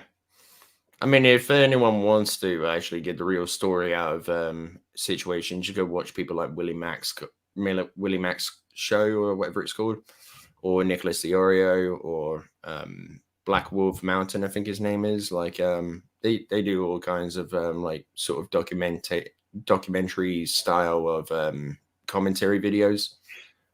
Like the one that Nicholas DiOrio did on Deji, I think it was. Oh, that was on point. But yeah, like they are 100% truth seekers, and if they see injustice happening online, they'll intervene and they'll actually talk about it, and explain why everybody's wrong on this situation. But one of the YouTubers called Angelina Elise, yeah, she's one of these people, that I was kind of talking about with my old workplace. The 18-year-old that is a complete and utter bitch and does not know anything about life. Yeah, she's one of those people. Awesome. Straight up one of those people. All she does in her video is she'll sit there in front of the camera, she'll talk, and that's it. She doesn't do any scripting process. She doesn't do any, high tech editing sort of stuff. It's just literally one step down from being a reaction video. Just literally sit in front of the camera, have a little notepad with your little notes and all that stuff about what you're going to talk about. And then that's it. That's how I used to do my commentaries. You look at my old commentaries and it's just generally like that. Like I have an idea in my head and I'm going to explain my opinion on that idea. That's how I used to do commentary videos. And to be fair, it's shit at the end of the day. Like if, and these people will broadcast it as their opinions are a fact, which is obviously not the case. Because if you actually do a lot of research into these things, you'll find out that everything that these people have said is complete and utter bollocks. You can never approach your opinion. You can't present that as facts. Yeah, Because exactly. It's an opinion. That's why they call it an opinion. Facts is something that's historically accurate. That's there. An opinion is something you think is right. Well, it's like if I was to tell my story about this girl sort of thing, like, yeah, it's my half of the story, but she also has she has her side of the story as well. So you put the two pieces of the amulet together, you have a complete amulet. Same thing with a story. You have to go through every single side of the story to find out what actually went down. Yeah, you can't. That's the one thing I hate about the court system now is that a woman says something, it doesn't matter what the dude did, it's going right into jail time. It's not really like that sort of thing. Like, what do you call it? It's mainly down to the prosecutors and all that stuff that just instantly believe it and will not like delegate from that stuff because they want to get a fucking paycheck at the end of the day. Like, say for instance, there was a Australian guy. I can't remember his name, but like he was imprisoned for, again, I can't remember, but like he was imprisoned for being a rapist, even though he was 100 miles away from the woman when the rape was apparently taking place. But they kind of just glazed over that, and he got put in prison for, I think it was about like 7 years. And then a female investigator, like she investigated into it, brought the case back up, found out a lot of inconsistencies, and she got the guy out of jail. And the woman that what do you call it, was living a free life and all that stuff, and she got put in jail herself for I think about like 15 years. Good. So it's not necessarily just about the women. It's more or less something to do with the legal system itself that kind of just like puts women first ahead of men. Like, say for instance, we're on a Titanic sort of situation, and I know I'm taking this from Bill Burr, but whatever, it's the truth. Like, you're on a Titanic, yeah, it's going down. Who goes first? Who gets to go on the life rafts first? Who has to stay to die on the sinking ship? The captain. No, men have to stay. Women and children first. That's why there's a pay gap. Well, I thought the wage gap wasn't real. Yeah, like Bill Burr was like, there's a reason there's a wage gap. It's because on a Titanic situation, who get to go home first? The women and children. When someone's calling out for the hostage situation, who the hell did they negotiate for first? Or at least let the women and children go first. Well, what about me? I'm not bulletproof. No. Even if you are a soldier, it's not ideal. Yeah, so like,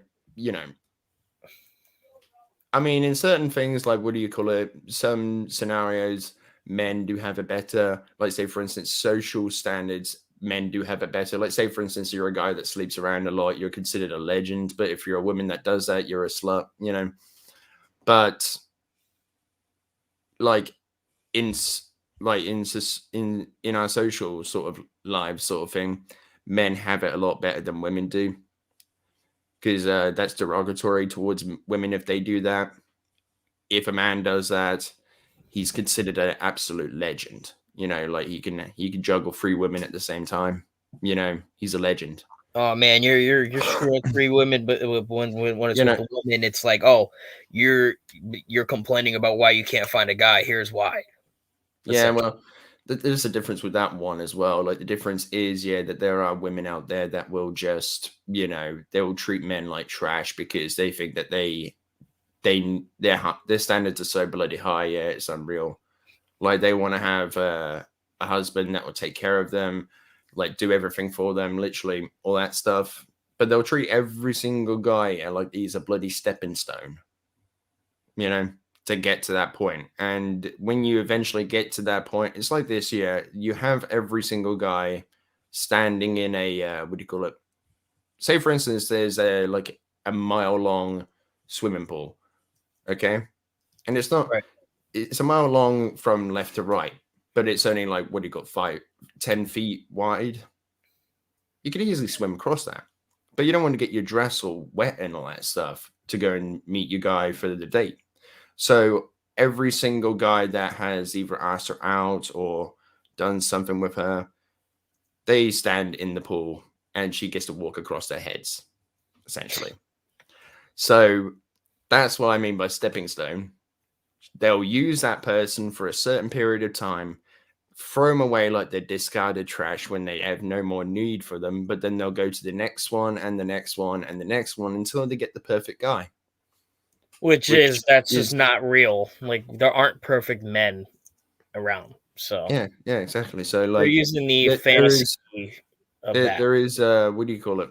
Women like that. I mean, not every woman is like that, but like there are of women course. like that. It's like women saying that all men are pigs. It's like, yeah, okay. no, like not all men are pigs. You know, all the men that you've interacted with were pigs. That's why. Yeah. It's a generalization of a whole group of people that you have not even encountered yet. Yeah, but like, what do you call it? In other places in society, women do have a lot better. Like, say, for instance, in the law system, women are believed a lot more. Like, say, for instance, you want to get a job in a restaurant. Yeah, if you're going up against a woman, I say good luck to you, sir, because you ain't going to be a bloody waiter anytime soon. Because women have put you in the back. Women have a lot more of a what do you call it? A welcoming vibe about them.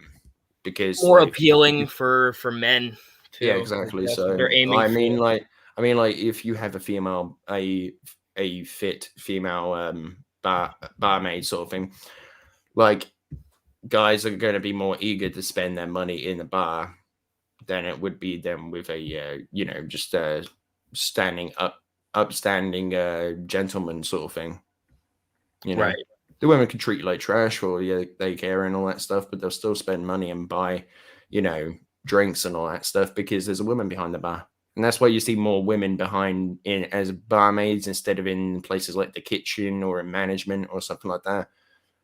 Yeah, well, usually not in management, but you know what I mean, like as a receptionist or something like that. Yeah, usually like when I walked every time we walk into this one specific steakhouse that we go to, there's usually there's a couple dude waiters, but they're normally like buff kind of guys. You don't see like skinnier dudes out there or heavy set guys doing stuff. It's all for an appeal. And like when you look in the back, like because they have a window, there's literally no women cooking back there. They're all men. A bit mixed with me. Like I've seen women cooking in kitchens before, and I've worked a couple of them sort of thing. But like, it's just basically like I'd say about like 7 out of 10 women have got it better off, essentially, unless you're talking about stuff like say for instance, do you feel safe walking home at night? Like say for instance, if you're a guy, you walk home, yeah, no problem. You don't even think twice about it. Women, on the other hand, though, I can see why, because like, what do you call it? They like, I don't like to really treat them like they're princesses, essentially, but generally, in comparison to like say for instance, a predator or something like that, then yeah. Like they're not going to have a fucking chance. And that's kind of, I feel like that's what goes through women's minds. Like when they get out of work late at night and they're by themselves and they hear something behind them, it does startle them because like, it could be them next. They could be they could be the next murdered girl on the news. Or like the next rape victim or something like that, So men and women, I would say, are equal, but not equal in the same sort of, ways. Men have it better off in some areas, women have it better off in other areas, and children make up the mix, Yeah, I mean, I get that. I get that that analogy where I've walked home plenty of times at night because I didn't have a ride, so I'd have to walk home from work, like a mile from work.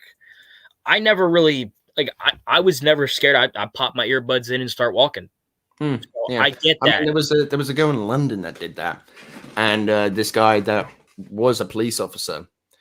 You know what he did? He basically parked in front of her, told her that she's breaking the law, took her back to his place in his police car, and then brutally raped her and killed her.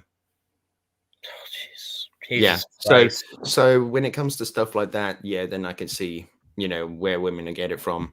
But then again, you had on a lot in 2 months ago, I went on a night out and I was hearing all this fucking bullshit coming from this overweight girl sort of thing. Like, she wasn't obese, but she was overweight. Not really, like, you know, it's basically one of those the stereotypical feminist from 2017 or 2016, basically. Okay. Blue hair, overweight, you know, Oh yeah. hates men sort of thing, unless it's a man from a different ethnicity. So, what do you call it? Like, they hate white men, essentially, even though they're white, you know, but still, like, what do you call it? Like, she was going on about, like, oh, the poor white male, he's got so many problems, hasn't he? Oh, the poor white male. It's just like, you're an idiot. Like, you generally are an idiot if you believe that. Like, you know, taking the piss out of white guys because apparently we don't have any problems. Everybody as individuals have problems. You know, like, everyone as an individual has problems. No one has a perfect life, you know, sort of thing. It's not like I walk down the street, and what do you call it? I just flipped off a cop, and he comes up to me and then he pulls off my hood and be like, oh shit, I'm so sorry. Like, I didn't know you were white, you know? No, we don't get any fucking benefits like that. Sure enough, maybe people like that are colored and all that stuff, or like black, for instance, or Asians will get, you know, what do you call it, more harassment by police officers. But when it comes down to it, if you've done something wrong, you're going to have absolutely no sympathy from those guys because they don't give a shit about you. They only give a shit about getting home at the end of the night. That's the problem I have with, like, a little bit of BLM was that I understand the cause of what you want, but they were all doing it wrong. They were all breaking the law, and then they were wondering why they were getting taken down. But there's the thing, you have extremism everywhere. Right. So you have, like, what do you call it? You have extreme feminists like the ones I was talking about. And then you have extreme BLM members and all that, which seem to be the majority. But, you know, there is always BLM probably was like, you know, like very rational and all that stuff. But then people just steered it the wrong way. And, you know, that became the news coverage because, like, in the news, like, oh, is a rational movement going to make the headlines? No, an irrational one is going to make the headlines. So we'll only cover those people. Right. You know, that's how media works. I mean, look at the drama channels, for instance. You know, look at the people that I talked about earlier, like the T channels. That's how they sell their videos, because they lie, they cheat in the game of drama. Simple as that can fucking be. They'll cheat you. They'll lie to you because it makes them a quick buck, regardless of whoever gets in their fucking path.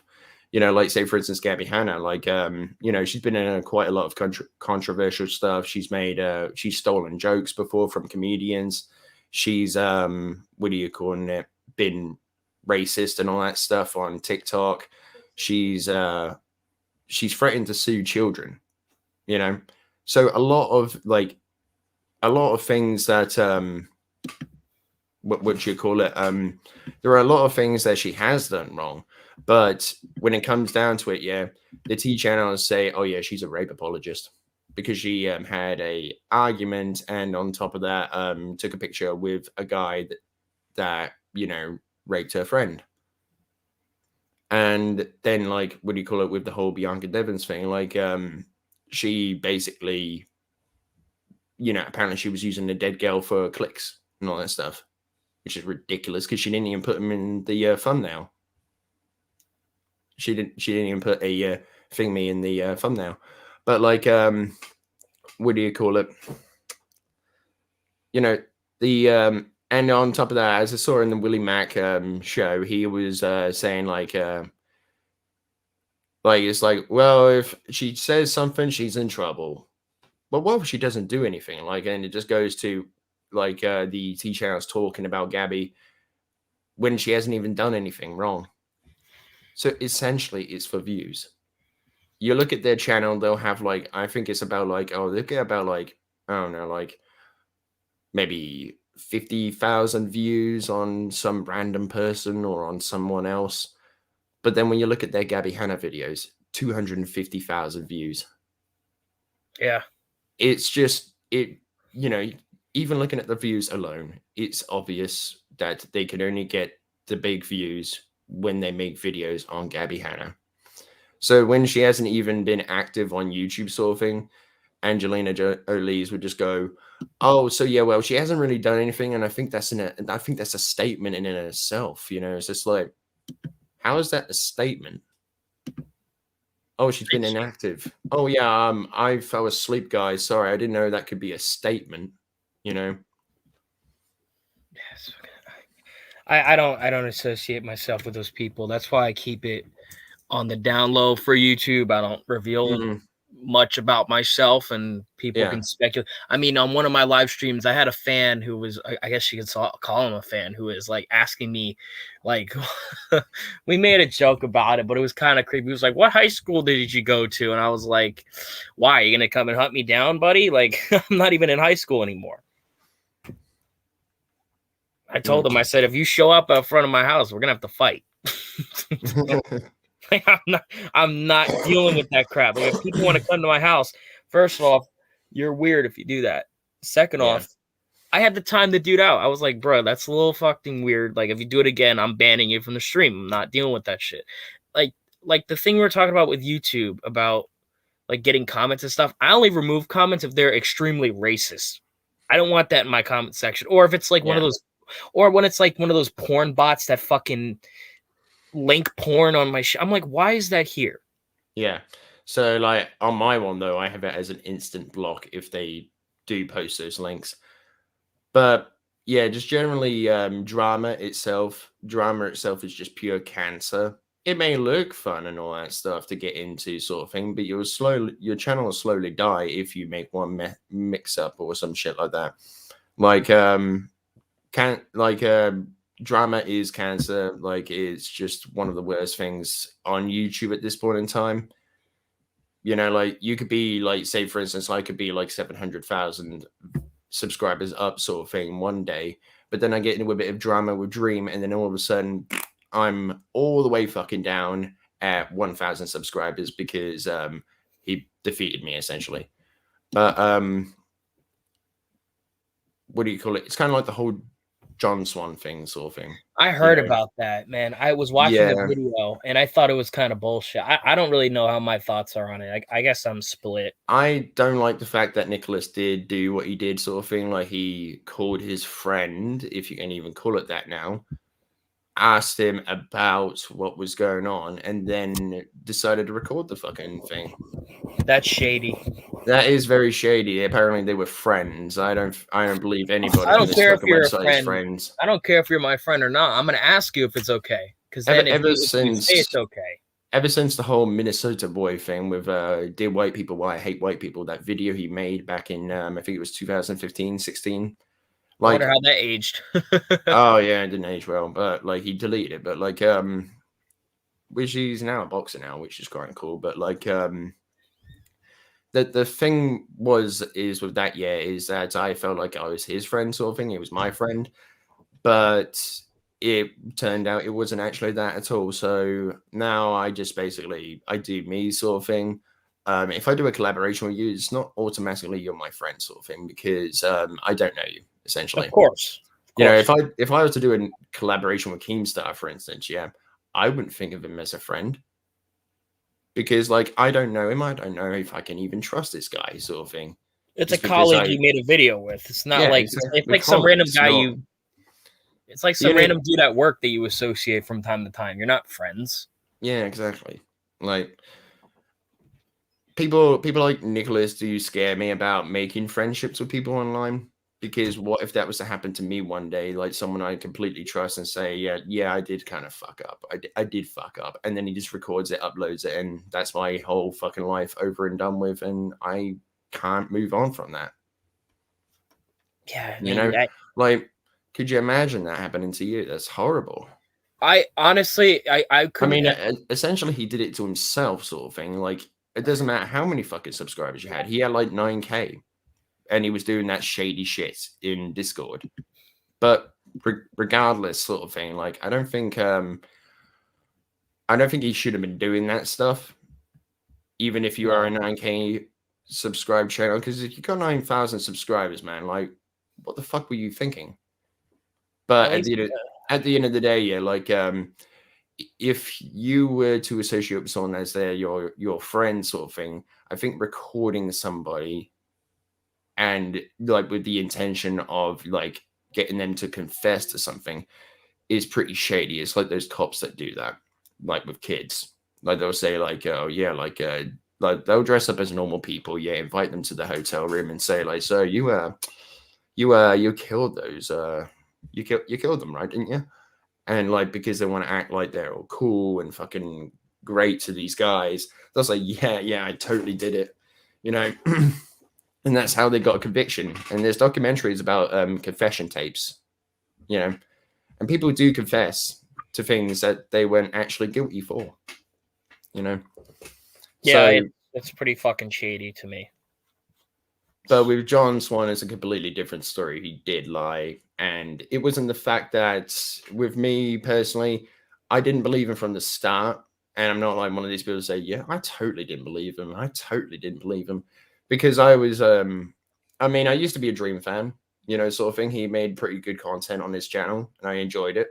But when the whole he cheated thing came out, I was like, I literally had the same reaction as Obi-Wan Kenobi from The Phantom Menace to Qui-Gon Jinn dying. Because I promoted that shit so fucking much, and I was like, I was crushed when I fucking found out that he just cheated his run. Now, Because that was an official speed run, right? He was trying to present that as official? yeah, he was trying to present it as a 1.16, which Okay. was the record for 1.16 at one given moment. But then someone beat him like before he what do you call it, presented it basically. But even with that sort of thing, people are like going like, oh yeah, it was only like, what do you call it, like they took a very small sample, and it's just like, yeah, because those are the streams in question, you fucking idiot. You know, like so many people do not understand how speedrunning works. Simple as that could be. From a moderator's standpoint, they don't know how it works. You have to know the game inside and out to be a moderator. Simple as that can be. So you know when someone's cheating, essentially, if someone's spliced their video or something like that. Right. Now, I liked the videos you made on X Maverick Hunter, and those videos are very informative to me. I don't really know. I know some about speedrunning and all, but I don't know the ins and outs like you do. So when I was watching that and the Dead Space speedrunning progression videos, I was like, wow, there's a lot of shit that goes into knowing what's right and what's valid. Yeah. So that's the thing with the whole, like, I made a video on this guy that I can't remember his name for the life of me, but he is a streamer that just casually plays Minecraft, and he was going on and saying stuff like, well, Minecraft's all about luck. So if I caught a pretty lucky drop, I'd probably be able to get a world record. It's like, no. You have to be skilled as well, dickhead. It's not like some casual player like Drem, for instance, just walks up to the whole fucking thing and then just takes the crown in one shot. No. It's not just about if you get the right drops, you know. It's also about how it's about your execution within a speed run that gets you a world record. Now that's another question. How many do you have any world records currently? I have to go on my speedrun.com profile first. Well, I used to have Bioshock 2 glitchless console on the remaster, but someone's beaten that. For Dead Space, I have first place for Bare Bones console, Impossible Glitched, Glitchless New Game Plus console, Glitchless New Game console, New Game, not New Game Plus, Impossible console, any percent, and max percent console. I also have Command & Conquer Red Alert 3 Uprising, the Eureka campaign. And Dead Rising, I have 72-hour mode, ending a console, and PP Collector console, and glitchless new game for Dead Space 3. Wow. That's what? That's about 8? 1, 2, 3, 4, 5, 6, 7, 8, 9. Wow. That's impressive. Yeah. Wow. Oh man, like I want to speed run Dead Space 2, but I'm not good at that game yet to actually. You should see the speed run for it is crazy. Like Sharkat is just unreal with his I think that there was one person who beat it in an hour. Yeah, Sharkat's beaten it in an hour and 6 minutes and 17 seconds without loads. With loads, it's an hour and 9 minutes and 52 seconds. Oh my god. Yeah, I'm not that good. I could probably speed run the game in 3 hours. Sharkat beat hardcore mode in 1 hour to 24 minutes and 1 hour, 24 minutes and 47 seconds. I have to go watch that video. Yeah, he's a really good speedrunner. I mean, if you want to know what his time is for the trilogy run, though. Oh, man. It might blow your mind, to be fair. Sharkat beats Dead Space Trilogy, all 3 games in the any percent category, in 5 hours, 16 minutes, and 15 seconds. Holy fuck. Oh my god. That's a space that, a casual player would beat Dead Space. He can literally beat all 3 games twice over. Like 2 playthroughs on every single game in the time it takes someone to get to chapter 3 in Dead Space when they're streaming it for the first time. Yeah, because they're all walking around. They're not running. Yeah. It's fucking insane, isn't it? When you compare the two, it's just like, oh, fuck. I could beat Dead Space 2 in maybe 4 hours if I really sit down and play it, but that's on Survivalist. I can't beat it on Zealot that fast. No, we don't. We don't do it on Zealot. We do it on casual. Really? Yeah, speedrunners do it on casual. I mean, there are there are certain difficulties you could play for the categories. I mean, you can play on whatever difficulty you want, but like you have casual, Zealot, which Sharkat did beat in an hour and 11 minutes. Oh my god. What the fuck? Oh. Yeah, so I mean, the categories for Dead Space 2 are any percent, no deloads, new game plus any percent, no out of bounds, glitchless, and the DLC Severed, which is just an any percent route, which is basically just play the game as fast as you can, basically, because there's no skips or anything like that in Severed, at least as no one's found out yet. I have stuff for PC. I know I can't get Severed on PC. But yeah, with the difficulties, you can play on casual, Zealot, or hardcore mode for each one of them. Actually, no. No, you could on any percent you can play casual, Zealot, or hardcore. So you can play on the easiest difficulty if you choose to. Now, are you gonna do the other Dead Space games for versus with the engineer, or are we just gonna do one? You know, I have to find out at the end of the Bioshock versus, because that I do the I do reveal who's going to be playing. Well, I reveal what game we're going to be playing next time at the end of each versus. But we'll say that versus will be getting we will be taking a break from versus at some point. It might return to it in the future, might not. Right? Just because it's not exactly popular at the moment. That's true. I know. I'm not really going to waste time making a series when no one watches it, sort of thing. If you get what I mean.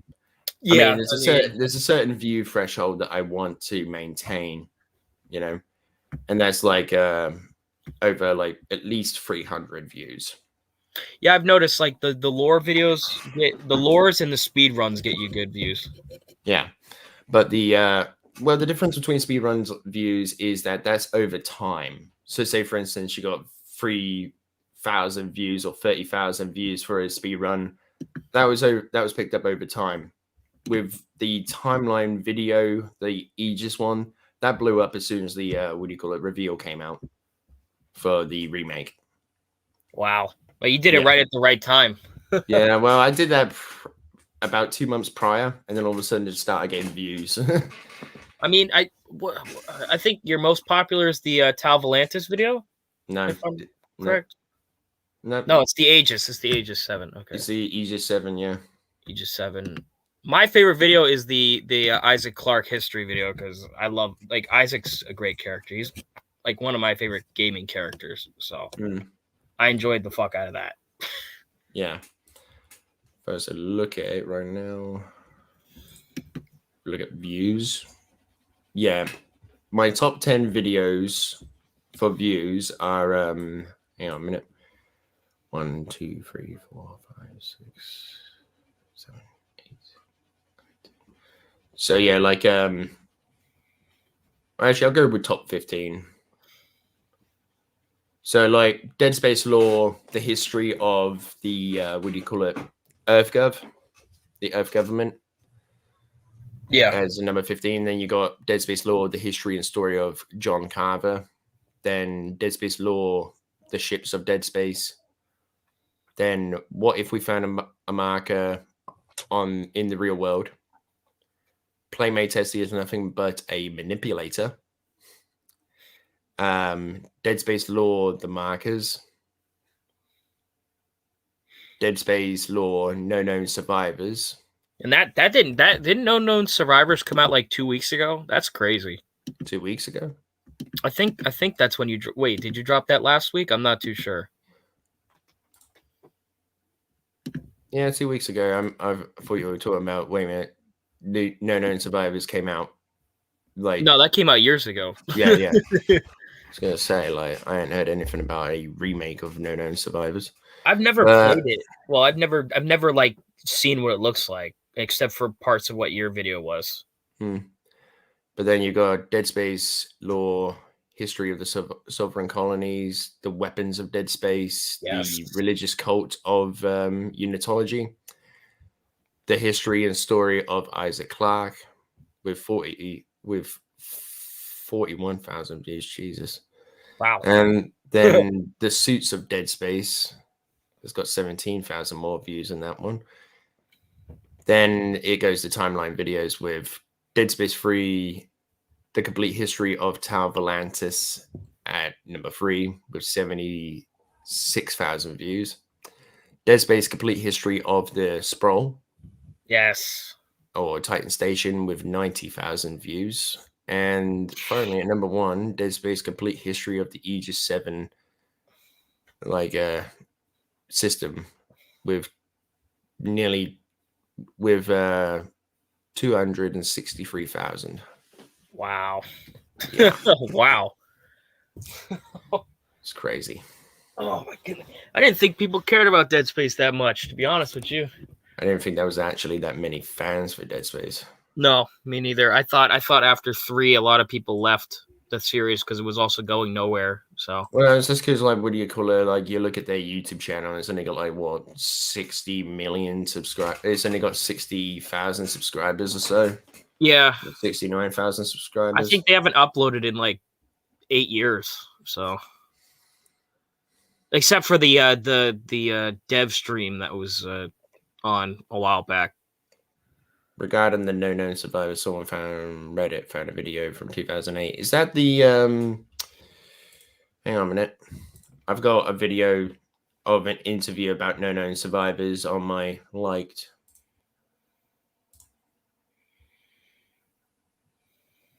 Is it the one that's called Dead Space at Deep Focus?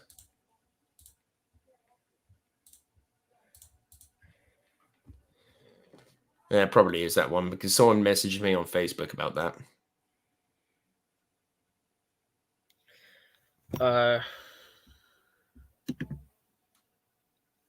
You have no idea how many fans there were on the Aegis 7 community back in the golden era. Well, I mean, it was popular back then. That was when it first came out, correct? Oh yeah. It was really popular back then.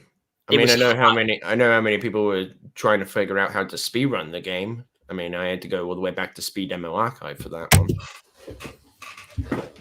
Now, what was the reason why they thought the first game wasn't speedrunnable? Like, why did they think it wasn't viable? Because there was no skips for it. Oh, that's right. There's no big skips like they have found today. Now they have a massive technique that can just destroy the game in an instance. Like, say for instance, with what do you call it? The pulse rifle. If you run into a wall and do the alt fire, it will fling you backwards. Yeah, and you can use that to go through walls. And Well, I also people know have about done the that. I know about the tilt glitch. Yeah, where you swing it. that's nothing in comparison to the pulse boost sort of thing. Looney literally does it like this. He'll in chapter 4, he'll go to the railing, pulse boost off of that, so he'll fling up into the air so high that he actually goes through the ceiling and into the other hallway, and then he will pulse boost off of a vent out of bounds to get flung up so freaking high he actually ends up colliding with a checkpoint that starts at the just before you get to the ADS cannon. Oh wow! Or just before you get to the trench that leads to the ADS cannon. So then you'll die, spawn back at that checkpoint. So you've just pretty much beaten the what do you call it? The complete chapter in like approximately 5 minutes. That should have taken you at least 15 or 14 minutes. What's the for Dead Space 1? What's the in your experience? What's the hardest chapter to get past in speed running for the first game? For the first game, we talk about my speed runs or the actual I guess one that like the community recognizes as like the hardest chapter to get past, or in like a right amount of time, I should say. Probably chapter 7. I'm not gonna lie, because with chapter 1, you could easily do the Hammond skip, which is pushing him in front of the door, and then he keeps the door open, sort of thing, so you could literally cross back through after you've activated the panel, so you can go out the way they go out, and then get the pulse rifle, and then do a whole bunch of shit there. Chapter 2 with the tilt and the pulse boosting and all that stuff. Chapter 3, pulse boost straight to the engine room. So all you have to do is just activate the engine, kill everything, and then get the hell to the tram. And then chapter 4, as I said, yeah, it's got the pulse boosting. Chapter 5, it's mainly just glitchless, except from skipping the hunter fight with the spitters, which is basically just pulse boosting off of an inanimate object that allows you to jump over this, or allows you to boost over the trigger for the hunter. And if the hunter doesn't spawn in, the doors do not lock. And what do you call it? The enemies do not spawn in. So you can pretty much skip the entire battle in chapter 5. And which approximately saves about a minute, pretty much, but still. Chapter 6, there's a huge skip that allows you to just go straight to the Leviathan, kill the boss, and what do you call it? Allows you just to go back to the tram. No multi-tasking or anything like that. No multi-goal objectives, just literally kill the boss, and that's it, really. With chapter 7, though, there's literally nothing you could do at the moment. There's no skips that have been found for it. But yeah, chapter 8, you can pulse boost off of a wall or a holographic display, and you'll launch so high up that you'll actually go over the trigger for the quarantine. So you can just go in the elevator, go and do the array, and boom. Or actually, no, first of all, you what do you call it? You do the boost to get over the trigger point, so you don't activate the quarantine. Then you do what you do in chapter 4, but in chapter 8, and it will take you straight to the ADS cannon. So you don't have to fix the array at all. You just do quarantine skip, and then launch yourself straight to the ADS cannon. Beat the slug, and then get back to the tram. That's chapter 8. Wow. But chapter 9, you go out of bounds by jumping through a crack in the wall, and then jumping through another crack in the wall, and then you land onto an elevator. Activate the elevator, the right one, not the wrong one, and it will load in the rest of the area. Then you'll go to where the Singularity Core engine room should be, but it's not there yet. You have to load it in, so you jump into the actual corridor by like just literally jumping, and then by using a door you can actually load in the rest of the area. and just beat the chapter, really. And the chapter takes about, like, I think the world record's at 6 minutes to beat that chapter. But with what's it called? Chapter 10, they move a desk in front of the first lift. You go up the lift, you stand on the desk, it'll force you down, going through the floor. You jump onto the door that's past the Dr. Kine, elevator. You do a pause buffer there as you open the door by falling slightly off of the door, so it loads in the area around you.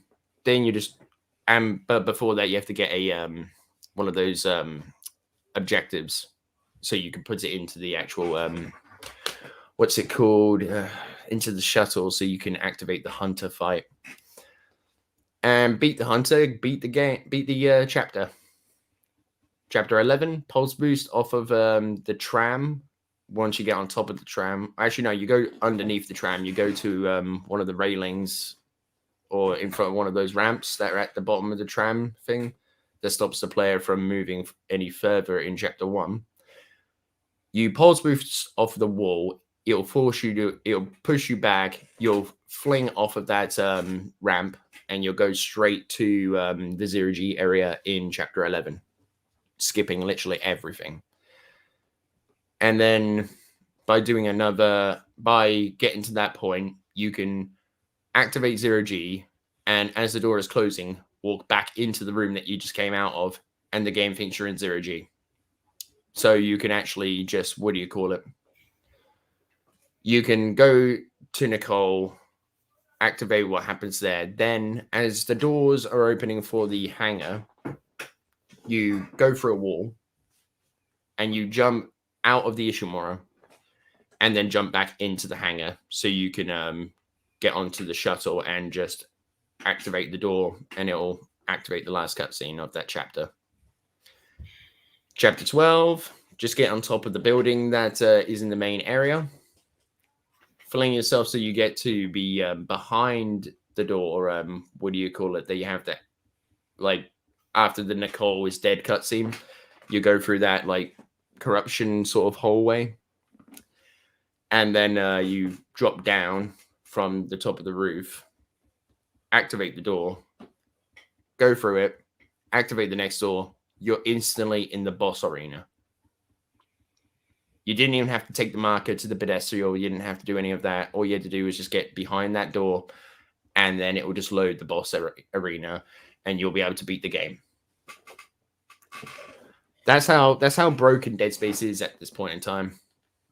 Wow, that's so much stuff right there, man. I gotta watch the world record. There's some stuff I haven't even talked about, but there's a lot of shit. You need to watch Rampancy's run. Rampancy's run is unbelievable. But still, Dead Space is still the game that nobody wants to speedrun because it's just such bullshit. I've seen a lot of speedruns on 2. Oh yeah, 2 is the most popular.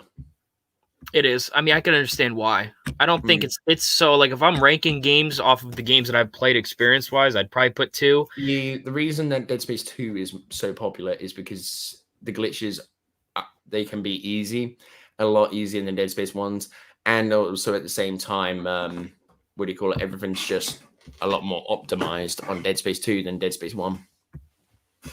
I mean, like, I think it went this way, Dead Space 2 was like speedrunnable when it came out, and then Dead Space 3 the same thing. But then with Dead Space 1, we had to wait 6 years until the first ever skip was found. Dead Space 1 was literally, everyone thought it was you could not speedrun it. Yeah, that's great. 6 years, dude.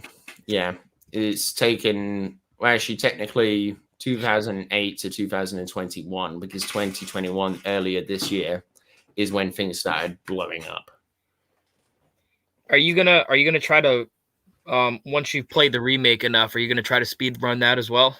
I'll see how it goes. Yeah, But my first stream on the remake will be playing on either the easiest difficulty or medium, so I could just look at it. Basically, I can explore and all that stuff, because that's what I'd like to do with the first ever game. Or if I go and play a remake, I like to kind of look at what's different and all that stuff. So most people probably, oh, let's go on impossible first, and I'm like, nah, I'll work my way to that, mate. Simple as that can be. It's the same thing with every game. I don't play games to, like prove that I'm the freaking best. You know what I mean? I play games for primarily the story, really, to be fair. I just want to have a fun time. Yeah. I mean, like, it's like what Looney said in the Discord. Like, he was like, what do you call it? I don't get what this whole thing is that you have to play on the hardest difficulty. I just like to have a good time. It's basically the same thing. Yeah, I mean, when I first played I hadn't played Dead Space 2 in like years. So when I first played it, I played the first couple chapters on casual, and I was like, this is way too easy. Let me go to normal. And then that was a good balance of, because normal, it's easy, but it's also like if you're not paying attention, you're gonna get your ass killed. So I thought it was good there. Yeah. And I only reason I play on survivalist is because I think I'm somewhat decent enough at the game to go through it without it. You know, I'm not that guy who got it. I was like, let's try Zealot for the first time. Like, no. I don't want. Well, when I played Dead Space 2 sort of thing, I literally played through every single difficulty. Yeah, so I started at casual, went to normal, went to survivalist, then went into Zealot, and then went into hardcore. Now to have the best time with the game, like what is a difficulty to have the best experience in Dead Space 2? Probably survivalist. Survivalist, yeah, survivalist, because it's not too difficult, but it's also, it's not too unforgiving, but at the same time, it will challenge you essentially. Yeah, I went in from it's the perfect mix between casual, normal, and Zealot. Yeah, when I first did Zealot, I got my ass kicked. Like, not even gonna lie to you. Like, it fucking. Everyone got their ass kicked.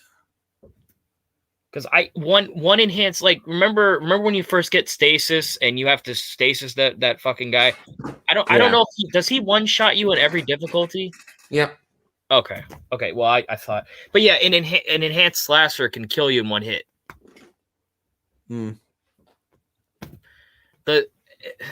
Oh my god. Yeah, the one thing I hate about, well, I don't really hate Zealot. I think it's a good difficulty. I have fun when I play it, but I die a lot. I die a lot in the fucking game mode. Yeah, it's been about 2 hours now. Oh wow. I mean, if you wanted to head out, that's perfectly fine. Have you got anything else you'd like to talk about? To do with my channel or with me? Let me think real quick.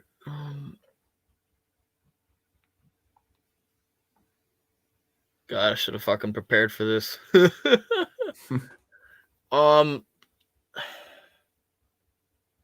Fuck. I guess the one thing I can ask is, like, what's next after like, are you still going to talk about Dead Space, or are you going to put that on the back burner for a little bit? After the next timeline video, I think I'm taking a back seat for lore, because there's not very much else I could talk about other than just going back and forth with other things. So with Dead Space, I'll probably jump into what if theories and all that stuff. Like, say, for instance, okay. Like, because I already had the, what do you call it? What if Nicole didn't kill herself sort of thing, even though I couldn't say that in the bloody title because YouTube, like, just, no, that's not good enough for our advertisers and all that. You can't say kill yourself or anything like that. What did you title the video? What if she didn't take her own life? Yeah, exactly. Okay. So, all right. It's a nicer way of putting it, basically. Yeah. It's going to be what if scenarios. I'm thinking about combining Avernus with that. So it's like, okay, so let's script the whole thing and get some voice actors to play. So we actually have a sort of something more than just a what if scenario. Oh. Or it could just be like, it's a what if scenario, but I add sound effects and ambience inside of it as well. Right. Than just music. Because I do have I want to go back to making a series like Avernus, like between the Necromorphs and the Flood. But I might actually go with creating a Necromorph story first, then maybe going with a Flood story, then putting the two against each other in a an epic clash, or in a horrific clash, if you can get that one. Wonder who'd win that. Probably, I'm not gonna lie, it's probably gonna be the Flood. Because they just have, biologically speaking, they are stronger than the Necromorphs. Because with the Necromorphs, like, yeah, sure enough, they have the contagion and all that stuff. But the Flood, oh, well, technically they both are generally the same thing, except from they're just parallels of each other, essentially. Because with the Necromorphs, the contagion itself, like, is kind of the same as the Flood, like, parasitic sort of form. Except from one looks, well, in the games, like the Flood look like, if you compare the game to the actual comic, they look like complete trash. But if you look at the comic side, they resemble Necromorphs, because like you can see all the like the muscle, the blood, and the gore essentially that you can't see in the video games. So if you ever want to see like a Flood form in a Halo game without any censorship, just play Dead Space. Simple as that can be. They're practically the same thing. So it's going to be hard to tell which one's going to win. I mean, on the Necromorph side, the only ones they wouldn't be able to kill are the Ubermorph and Hunter, unless they... Yeah, but here's the thing, though. I believe that the Gravemind, if it was ever formed, would create a unholy alliance with the UNSC to defeat the Necromorphs. Because the Necromorphs and the Flood would pretty much just be... It'd just be like you're in checkmate, essentially. You know, Right. like you're in check, you know, and that's it. Every single battle, it'd be like the Daleks versus the, what do you call it, that computer race from Destiny of the Daleks. Like, they couldn't defeat each other because there was literally two computers going against each other. So it's literally like two computers playing rock, paper, scissors. Each one of them picking the exact same outcome. So they were basically stalemated.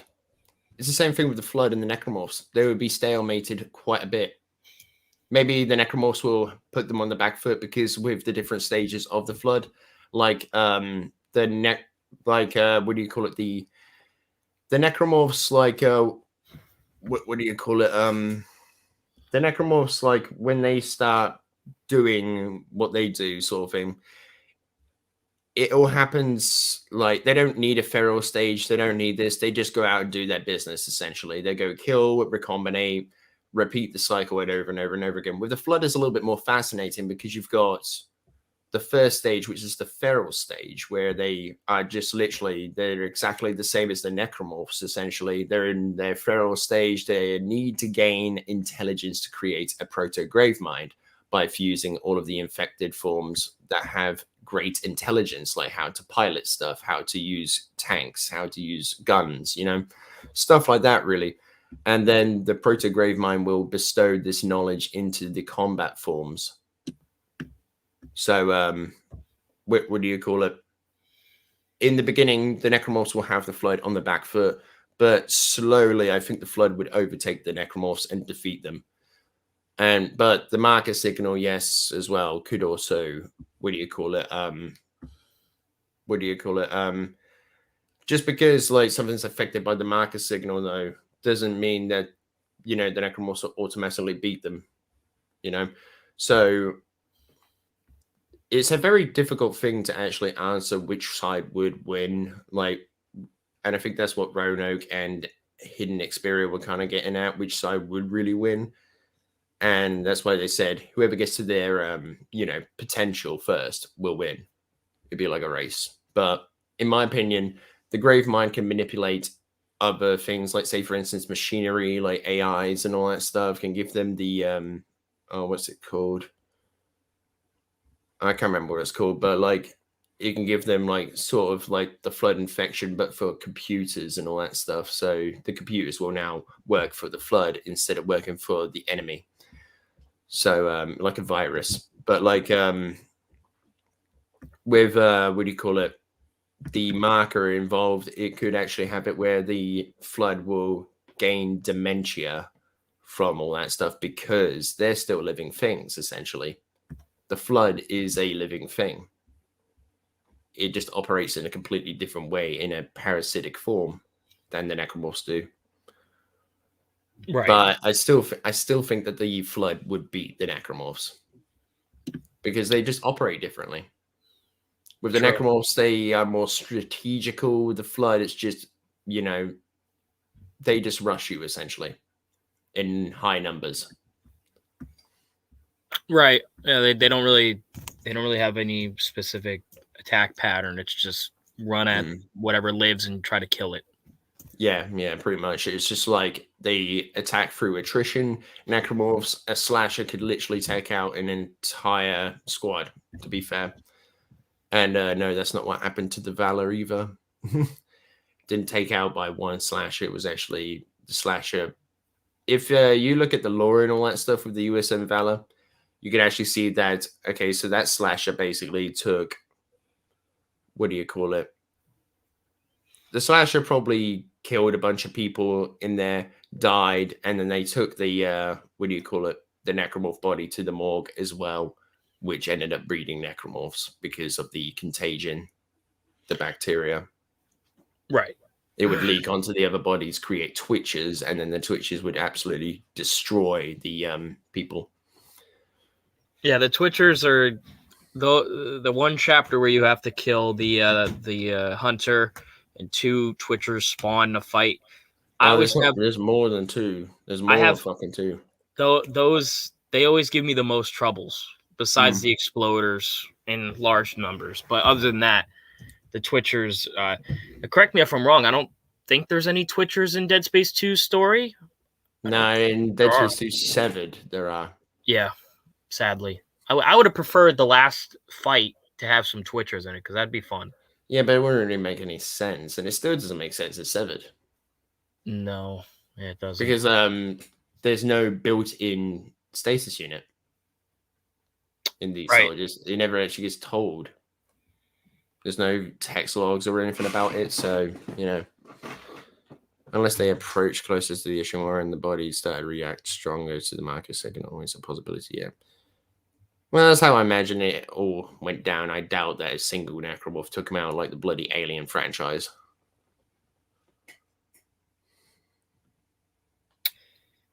Right. Okay, I guess that's it. All right, then. All right. Thank you for joining me, and thank you for everybody who was in live chat. Appreciate it. I know this isn't like normally what I talk about, but As 1 second, no, Helios. The No Known Survivors crew of 3 guys in the story of 13, like, they were not affected by the marker signal. They were near the Aegis system. They just weren't affected by the marker signal at all. They were, like, Gavin was told specifically to kill his crew members because his family might be in danger if he does not comply with Eventuality 117. So that's why that happened, not anything to do with the marker. Anyway, continue. Yeah. So thank you for everybody who showed up. Thank you for everybody who asked questions and kept the chat going. Thank you for joining me. I know everybody has conflicting schedules, and I'm glad we were able to get on here and talk about some things. And if you ever want to do it again, just let me know. Yeah, thank you very much for having me on here. Yeah, and no problem. I'll see you next time, man. Yeah, good to see you, dude. All right, everybody. Peace out. Yeah, have a good one, everyone.